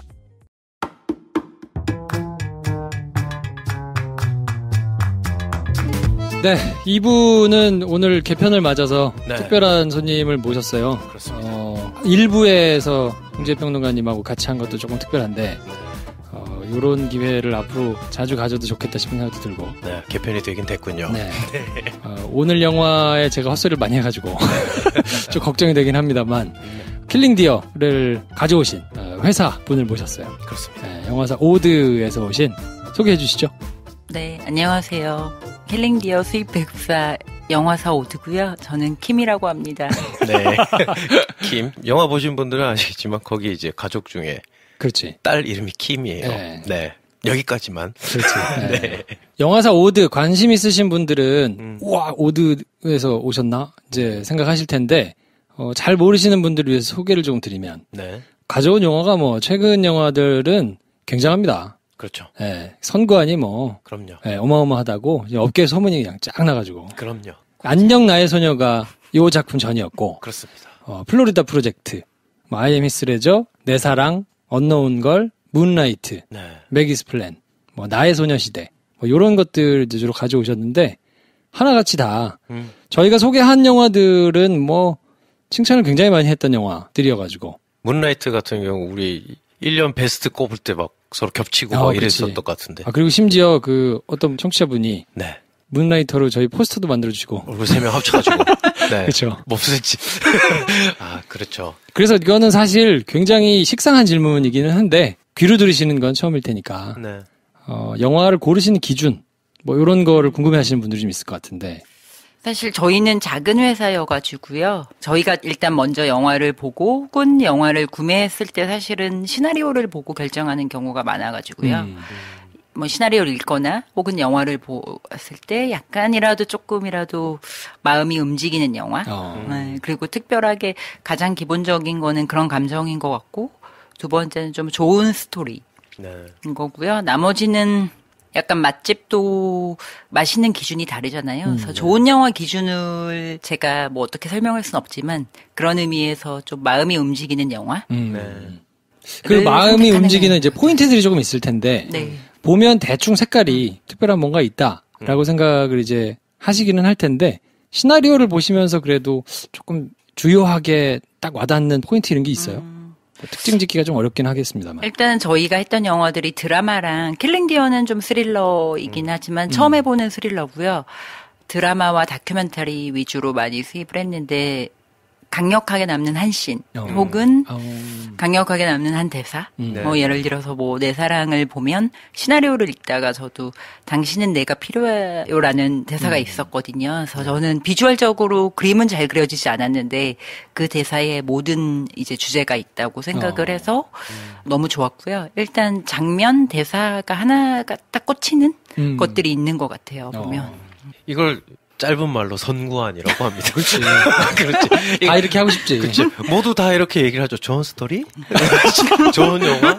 그렇지. 근데 그 기준이 다른 거잖아요. 아니에요. 근데 저희가 제가 3, 4년 전만 해도 저희가 선택하거나 관심 있는 영화들은 항상 모든 주변에서 너무 한국적이지 않다라는 얘기를 제일 들었어가지고 그렇죠. 가장 비주류적인 시선을 가진 사람 혹은 회사였거든요. 근데 이제 감사하게도 세상이 변해서 다양성이 받아들여지는 것 같아요. 오드에서 수입했던 영화로 이제 필모로 나오는 거를 보면 이렇게 뭐 제작 연도가 옛날 거부터 이렇게 쭉 있거든요. 그러면 오드로 출발한 거는 제가 뭐 찾아보니까 5년 정도 됐다고. 오드로 한 거 만 7년? 7년. 6년 정도 그러면 됐는데. 몇 년도부터 시작을 한 건가요? 2011년, 12년 이 정도인 것 그럼 같고요. 그 전에 제작 연도가 돼 있는 영화들은 그거는 제가 재개봉 작품들 구매한 사신다. 경우도 있고요. 중간에 이제 일을 하다가 잠깐 저희가 좀 긴 휴식을 가졌던 기간이 있어가지고 개봉 순서는 조금 뒤죽박죽이었던 경우도 있는 것 같아요. 그래서 2011년에 그러면 이제 본격적으로 출발을 하셨는데 제가 찾아보니까 2012년에 홀리모터스가 2만 2013년에 동경가족이 3만 그리고 계속 10,000명대를 이렇게 왔다 갔다 하거나 1000단위도 많고 계속 그러시다가 2015년에 나의 소녀시대로 40만을 빡! 그쵸. 그게 엄청났지. 찍으면서 그 이후에 이제 뭐 맥이스 플랜이 47,000 이건 생각보다 조금 덜 들었다고 말씀하신 걸 본 것 같은데 문라이트가 17만 내 사랑이 33만 플로리다 프로젝트가 9만 그리고 안녕 나의 소녀 11만 이렇게 이제 콕 올라서셨는데 요 영화들 뭐 다 하나같이 스토리가 있고 뭐 그렇겠지만 요즘 애틋하다 하는 영화가 좀 있나요? 최근에 했던 플로리다 프로젝트 개봉을 하면서 킬링 디어도 그렇고 플로리다 프로젝트도 그렇고 제가 감독님들 팬이어서 그 감독님들의 차기작을 기다려온 경우긴 했는데 제가 다른 회사에서 수입 배급 홍보했을 때보다 저희가 해서 좋은 결과가 나오길 바라는 마음이거든요. 스코어에 대한 목표보다는. 그런데 이제 플로리다 프로젝트는 저희가 여러 가지 좀 판단을 제대로 못한 게 있는 것 같아가지고요. 그래서 그 역량이 사실은 뭐 9만도 너무나 훌륭한 숫자지만 좀 더 많은 사람들이 볼 수 있었는데 저희가 조금 못한 것 같고 뭐 그러면서 좋게 생각하면 배운다고 생각을 하니까요. 근데 이제 뭐 영화의 주제나 그 배우 특히 브루클린 프린스 문희 역을 했던 그 캐릭터나 뭐 영상들 아직도 보면 약간 미안한 마음이 있는 것 같아요. 근데 감독님이 내한도 하시고 오셨잖아요. 네, 개봉 5주 차에 네네. 내한에서 한국 와가지고 그 제가 이제 오드는 인스타를 특별히 제가 이제 팔로우를 하는데 거기서 보면 이제 뭐 되게 신박한 뭐들 많이 하거든요. 네. 그때 이제 막 와가지고 무슨 이렇게 감독님 돌아다니면서 뭐 이렇게 막 맞아요. 하고 뭐 이런 것도 네네. 되게 인상 깊게 봤었던 기억이 있어요. 사실 개봉 후 5주 차에 내한하는 거는 거의 말이 안 되는 그렇죠. 성격이잖아요. 네. 개봉 전이거나 아니면 아주 흥행이 잘 돼가지고 늦게 배우나 감독님이 오는 경우는 아니었는데 어쨌든 늦게 오게 됐고 오셨을 때 저희가 한 달 동안 팝업 샵을 한번 시도를 해봤거든요. 플로리다 프로젝트 디자이너. 네, 생각보다 너무 많은 분들이 오시고 저희도 처음 시도하는 거여가지고요. 너무 좋게 있었고 또 거기에서 약간의 수익금이 발생을 했는데 그거는 또 미혼모 단체 기부하고 이런 것들을 많이 하게 돼가지고 저희도 의미 있는 뭐 시도였던 것 같은데요. 팝업숍 같은 데서 너무 좋아하셔가지고 감독님이 이거 그 이후로 감독님이 이제 모든 행사에 너무나 약간은 까칠하기도 하고 감독님이 또 뭐 굳이 친절할 이유는 없지만 어쨌든 좀 예민하셨었긴 했는데요. 팝업샵 이후로 마음을 통하고 역시 저희 세일즈 회사에도 안 준 뭐 무디 오디션 영상 뭐 이런 특별 영상들 있잖아요. 그런 것들을 한국에 유일하게 뭐 블루레이 낼 때 사용할 수 있게 해주겠다 이래가지고 지금 작업 중이에요. 좋네요. 그 DVD는 제가 소장하고 싶네요. 그러니까. 네. 여러분 보내드릴게요. 여러분들은 사셔야 됩니다. 네. 나의 소녀시대가 2015년에 40만을 찍었는데 사실 그 전에 뭐 이제 아까 말씀드린 대로 3만, 10,000명이 쭉쭉 이렇게 하다가 갑자기 빡 터졌단 말이에요. 그때 기분은 어떠셨어요? 그때 너무 예상하지 못했던 거여가지고요. 아, 그래요? 예상을 못했으니까? 네, 왜냐면 대만 영화의 그 전에 제일 잘 됐던 영화가 말할 수 없는 비밀? 10만이었잖아요. 근데 홍보 기간도 좀 짧았고 저희가 많이 아쉬웠거든요. 그러는데 이제 개봉 전주에 시사회 때 폭발적인 반응들이 특히 고등학생들이 나와서 좀 잘 될 수도 있겠다 생각을 했는데 생각보다 너무 잘 됐는데 이제 할 일이 많잖아요. 그래서 사실은 정신없이 기쁘긴 하지만 김밥 먹고 야근하며 그렇죠. 빨리 일을 하고 빨리 또 다른 선제와 아이템을 만들자. 그리고 또 그때 왕대륙 배우가 내한을 또 늦게 했거든요. 저희 한 4주 후에 개봉 후 4주 후에 그런 거 준비하느라고 시간이 너무 촉박해가지고 사실은 정신없이 보내셨군요. 눈 따보니 40만. 야, 그래도 그 40만 하고 정신없이 김밥 먹는 게 낫지. 그렇죠. 부페 가가지고 5,000명 이렇게 찍는 것보다 낫잖아. 맞아요. 소화 안 돼요. 성공한 사람들의 공식적인 답변이 이거죠. 어떻게 하다 보니 너무 그때 바빠서요. 킬링디어 얘기를 잠깐 하면 킬링디어를 사야 되겠다. 시나리오를 보고 이제 사셨을 테니까 어떤 부분이 이거는 딱 꽂히셨나요? 일단 감독님에 대한 무한 애정과 팬심이 있어서 관심이 있었고요. 그래도 이게 또 저희가 영화제나 마켓을 가면 많은 수입사들이 오퍼를 하잖아요. 그렇죠. 그러면 킬링디어, 랍스터 이후에 킬링디어에 콜린 파렐이 확정돼 있었으니까 이 조합은 사실은 핫한 조합이어서 그렇죠. 많은 회사들이 오퍼를 했었는데 운인 좋게 저희가 된 거기도 했고 저희가 조금 어떻게 마케팅을 하겠다 그때 미리 조금 같이 공유를 했어서요. 있었는데 가장 좋았던 거는 감독님에 대한 감독님의 시선, 약간 예술적인 색깔 이런 게 너무 좋아서 무조건 하고 싶었어요. 그럼 그때 남자 주인공만 확정이 돼 있는 상태였던 거고 그러면 캐스팅이 완료가 되는 과정을 보시면서 굉장히 쾌재를 부르셨겠네요. 네, 사인 후 한 달 안에 니콜 키드만이 돼 있어가지고 영화 가격이 그때는 아무것도 없는 상태잖아요. 그래서 사실은 뭔가를 생각할 때 작은 마켓이지만 흥행성을 표시할 때 니콜 키드만이 있는 거는 훨씬 저희한테 좋은 조건이어가지고 그다음에 니콜 키드만 캐스팅이 조금 늦게 됐다는 거 저희는 좋았죠. 오히려 그랬을 수 있겠다. 야, 이게 약간 도박 같을 수 있을 것 같아요. 그러니까 그렇죠. 사실 그렇잖아요. 뭐 이렇게 딱 만들어진 상품을 보고 사는 게 아니고 어떻게 될지 모르는데 약간 베팅을 해야 되니까 야, 이게 쉽지 않을 텐데. 그렇죠. 네, 그런데 저희가 이제 일을 하면서 보니까 구매를 하는 것도 엄청난 베팅이라고도 생각을 하는데요. 개봉할 때도 똑같잖아요. 네. 개봉 전주에 느껴지는 도박 같은 느낌? 네, 근데 그렇죠. 그게 어느 정도 준비를 했는가에 따라서 다르지만 개봉 전주의 느낌이 제일 심한 것 같아요. 그런 설레임. 이게 잘 될까 안 될까? 어떻습니까? 개봉 전주에는. 자다만 깨나요? 뭐 이런 거를 얘기해 줄 수는 없잖아. 잠이 안 오고요. 잠이 안 와요. 네. 워낙 요새 영화들이 많다 보니까 저희는 또 작은 회사고 그 영화 개봉일을 기준으로 좀 주차별 전략이 달라가지고 개봉 전주에는 가장 이 영화를 설명할 수 있는 강력한 한 단어가 뭘까?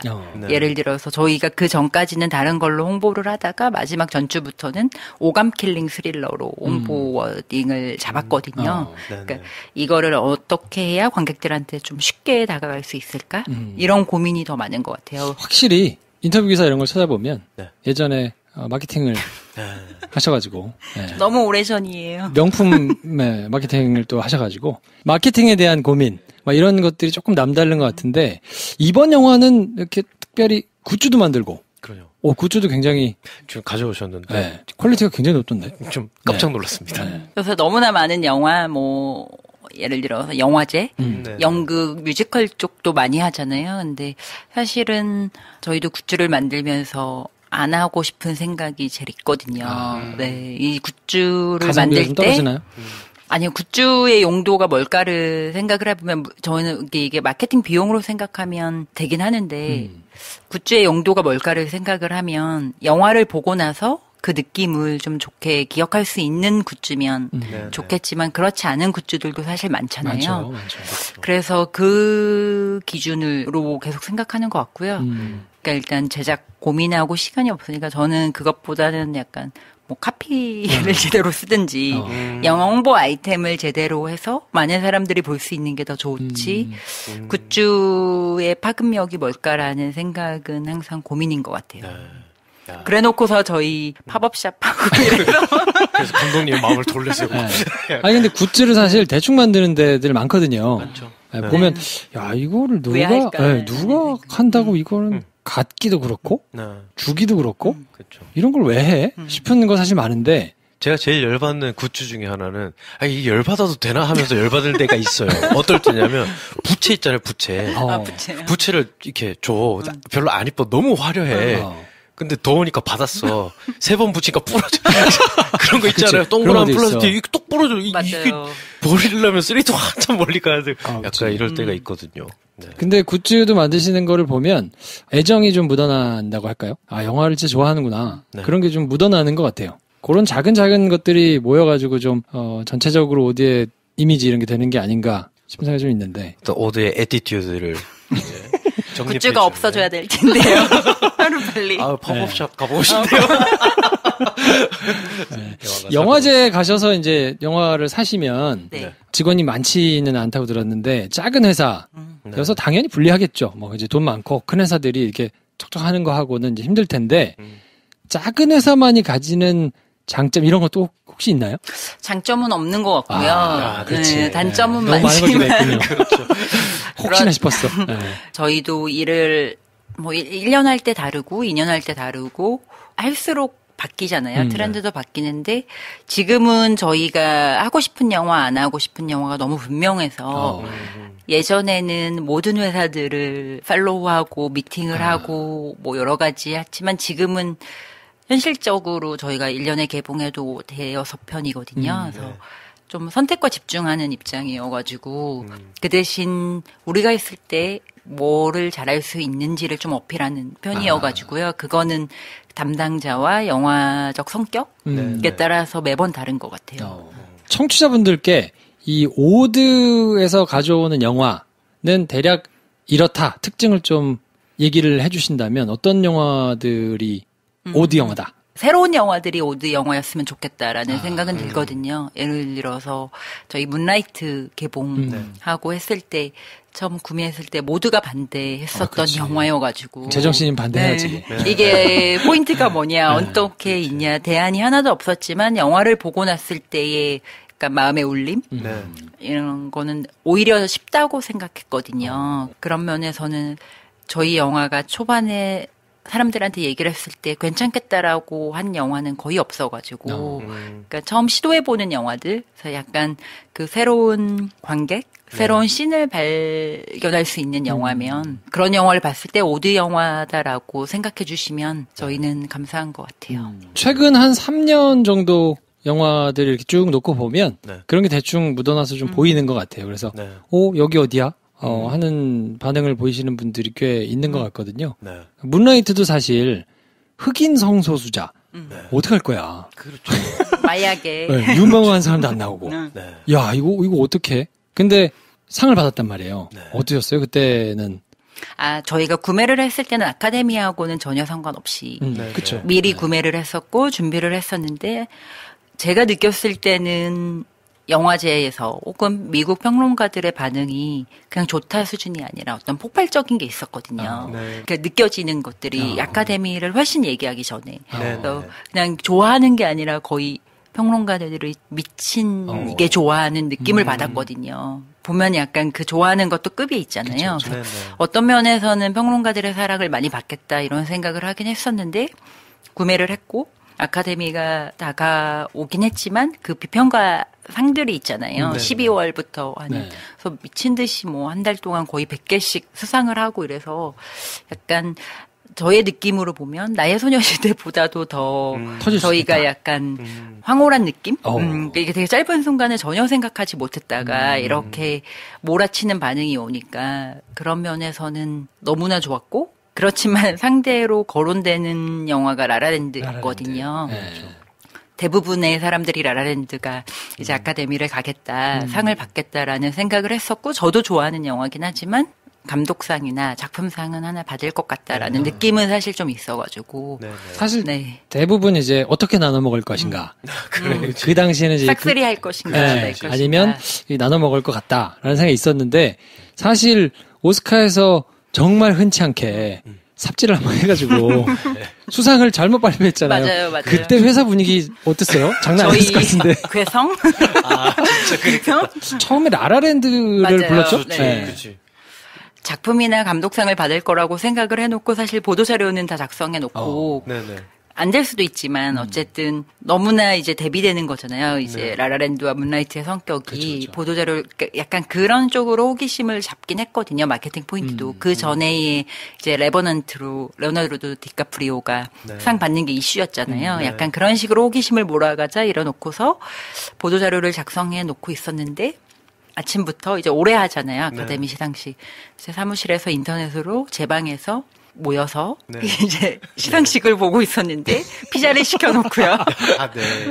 밥을 못 먹고 이제 라라랜드를 부르는 순간 이제 점심은 먹지 말아야겠다 생각을 했는데 이게 실시간이어가지고 인터넷은 조금 트위터나 이런 거보다 반응이 늦더라고요. 한 30초 정도. 그렇죠. 근데 갑자기 그냥 이제 우리 열심히 홍보하자 이렇게 얘기를 하고 트위터를 봤는데 문라이트라는 트윗들이 너무 많이 올라와가지고 이게 뭐지? 이래서 다시 봤더니 이제 잘못된 그 해프닝이 있었던 거죠. 그래서 괴성 피자는 아주 맛있게 드셨겠네요. 끊임없는 아니요 못 먹었어요. 끊임없는 전화 괴성 어떻게 된 거냐 기자분들의 연락 뭐 이런 그걸 왜 여기다 물어봐? 어떻게 알아? 그렇지.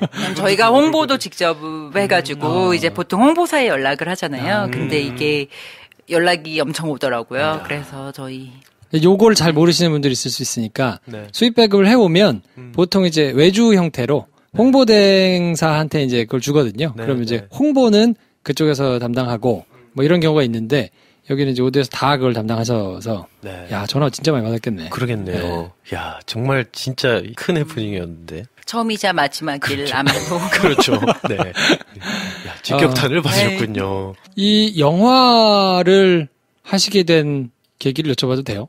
이게 사실 뭐 영화를 이렇게 일종의 도박이라 그러면 그렇지만 평범하거나 이런 회사 생활을 보기는 좀 어렵잖아요. 맞아요. 예, 뭐 물건을 파는 것도 아니니까.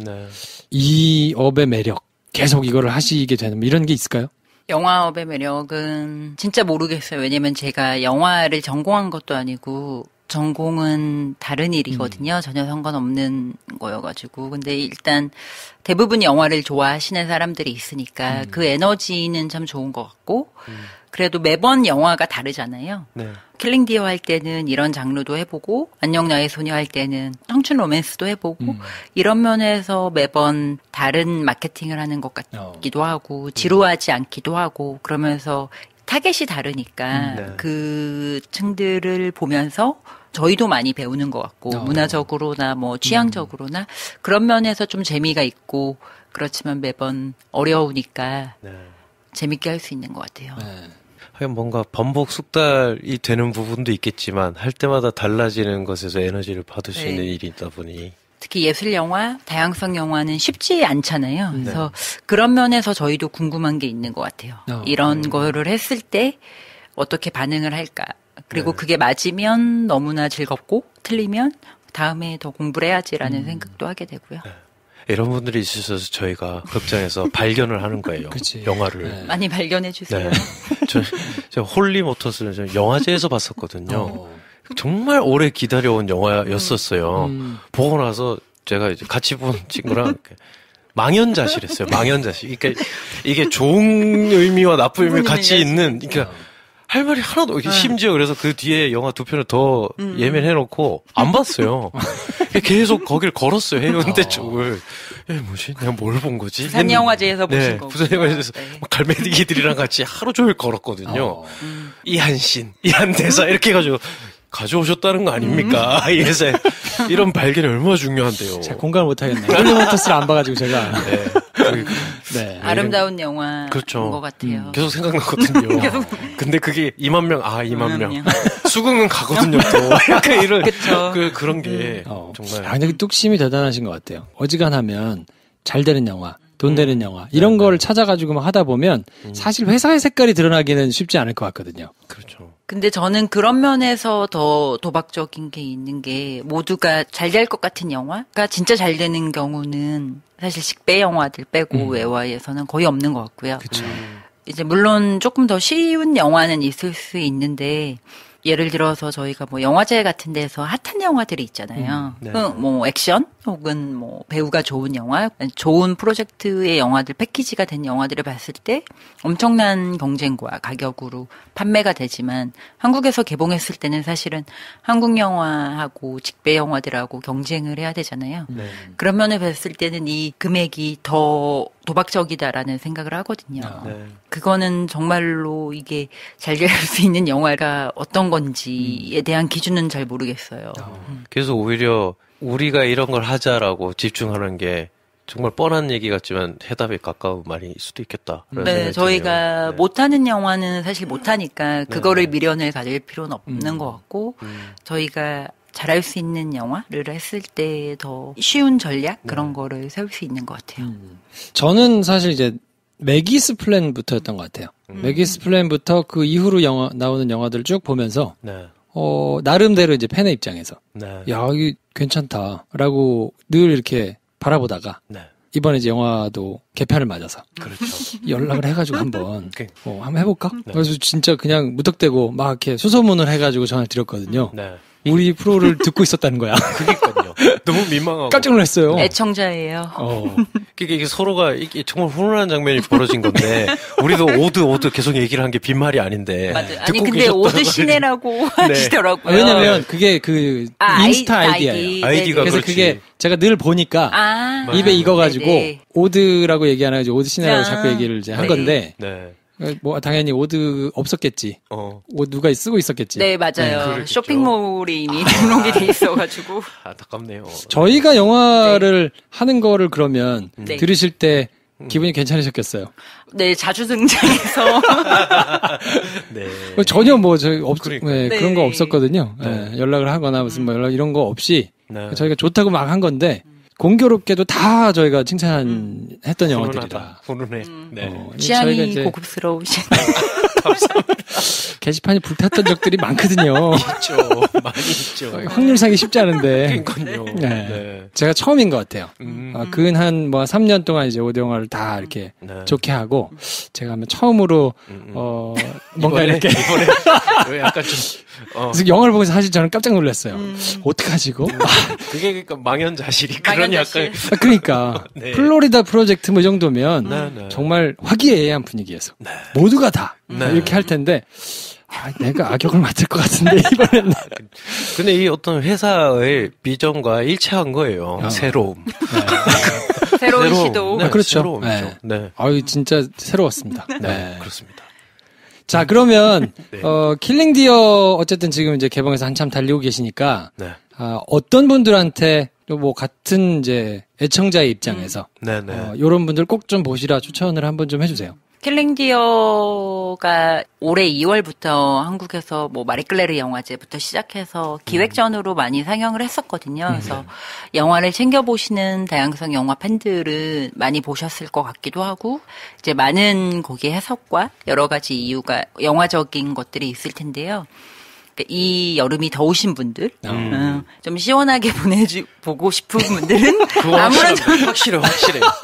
아무런 정보 없이 보셔도 시원하실 것 같아서요. 오히려 정보가 없어야 되는 것 같아요. 가면 시원해요. 실제로 내 몸이 시원함을 느끼고 나왔어요, 나는. 네, 그렇지. 더우신 분들에게 추천하고 싶네요. 맞습니다. 여태까지 모두가 가져왔던 것 중에서 새로움.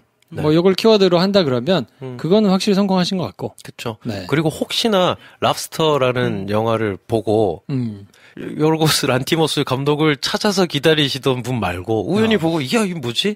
하시는 분들도 있을 텐데 랍스터 감독의 차기작이라는 거예요. 호기심이 동하시면 꼭 보시라. 그렇죠. 네. 하여튼 뭐 예술영화 좋아하시는 분들한테는 오늘 프로그램이 굉장히 산뜻하게 느껴지셨을 것 같은데 그렇습니다. 저희가 하여튼 뭐 종종 모셔가지고 이런저런 얘기 감사합니다.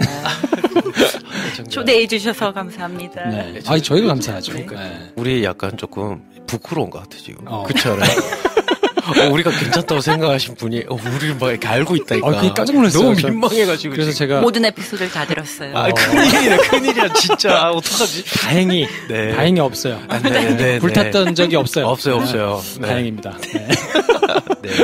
하여튼 오늘 나와주셔서 감사드리고 저희 청취자분들께 인사 말씀 한번 마지막으로 부탁드리겠습니다. 김프로쇼 많이 사랑해 주세요. 네, 감사합니다. 야, 이렇게 하면 저희가 또 킬링도 많이 보시라고 또 그렇지. 오드에서 가져오는 영화들의 예의주시하면서 여러분 날짜를 손꼽아 기다리시기 바랍니다. 그렇죠. 다음 영화들도 기대해 주세요. 네. 많이 기대해 주시고 응원도 해 주시고요. 인스타 오드 시네 팔로우 바랍니다. 아니야, 우리보다 많아. 우리가 그걸 이제 할 처지가 아니야. 그래? 우리 거부터 일단 해주세요. 리트윗 해주세요. 리트윗 아무튼 감사드리고 저희는 다음번에 또 새로운 영화 가지고 오시면 그때 또 모셔가지고 이런저런 얘기 한번 들어보도록 하겠습니다. 다음 시간에 뵙겠습니다. 감사합니다. 감사합니다.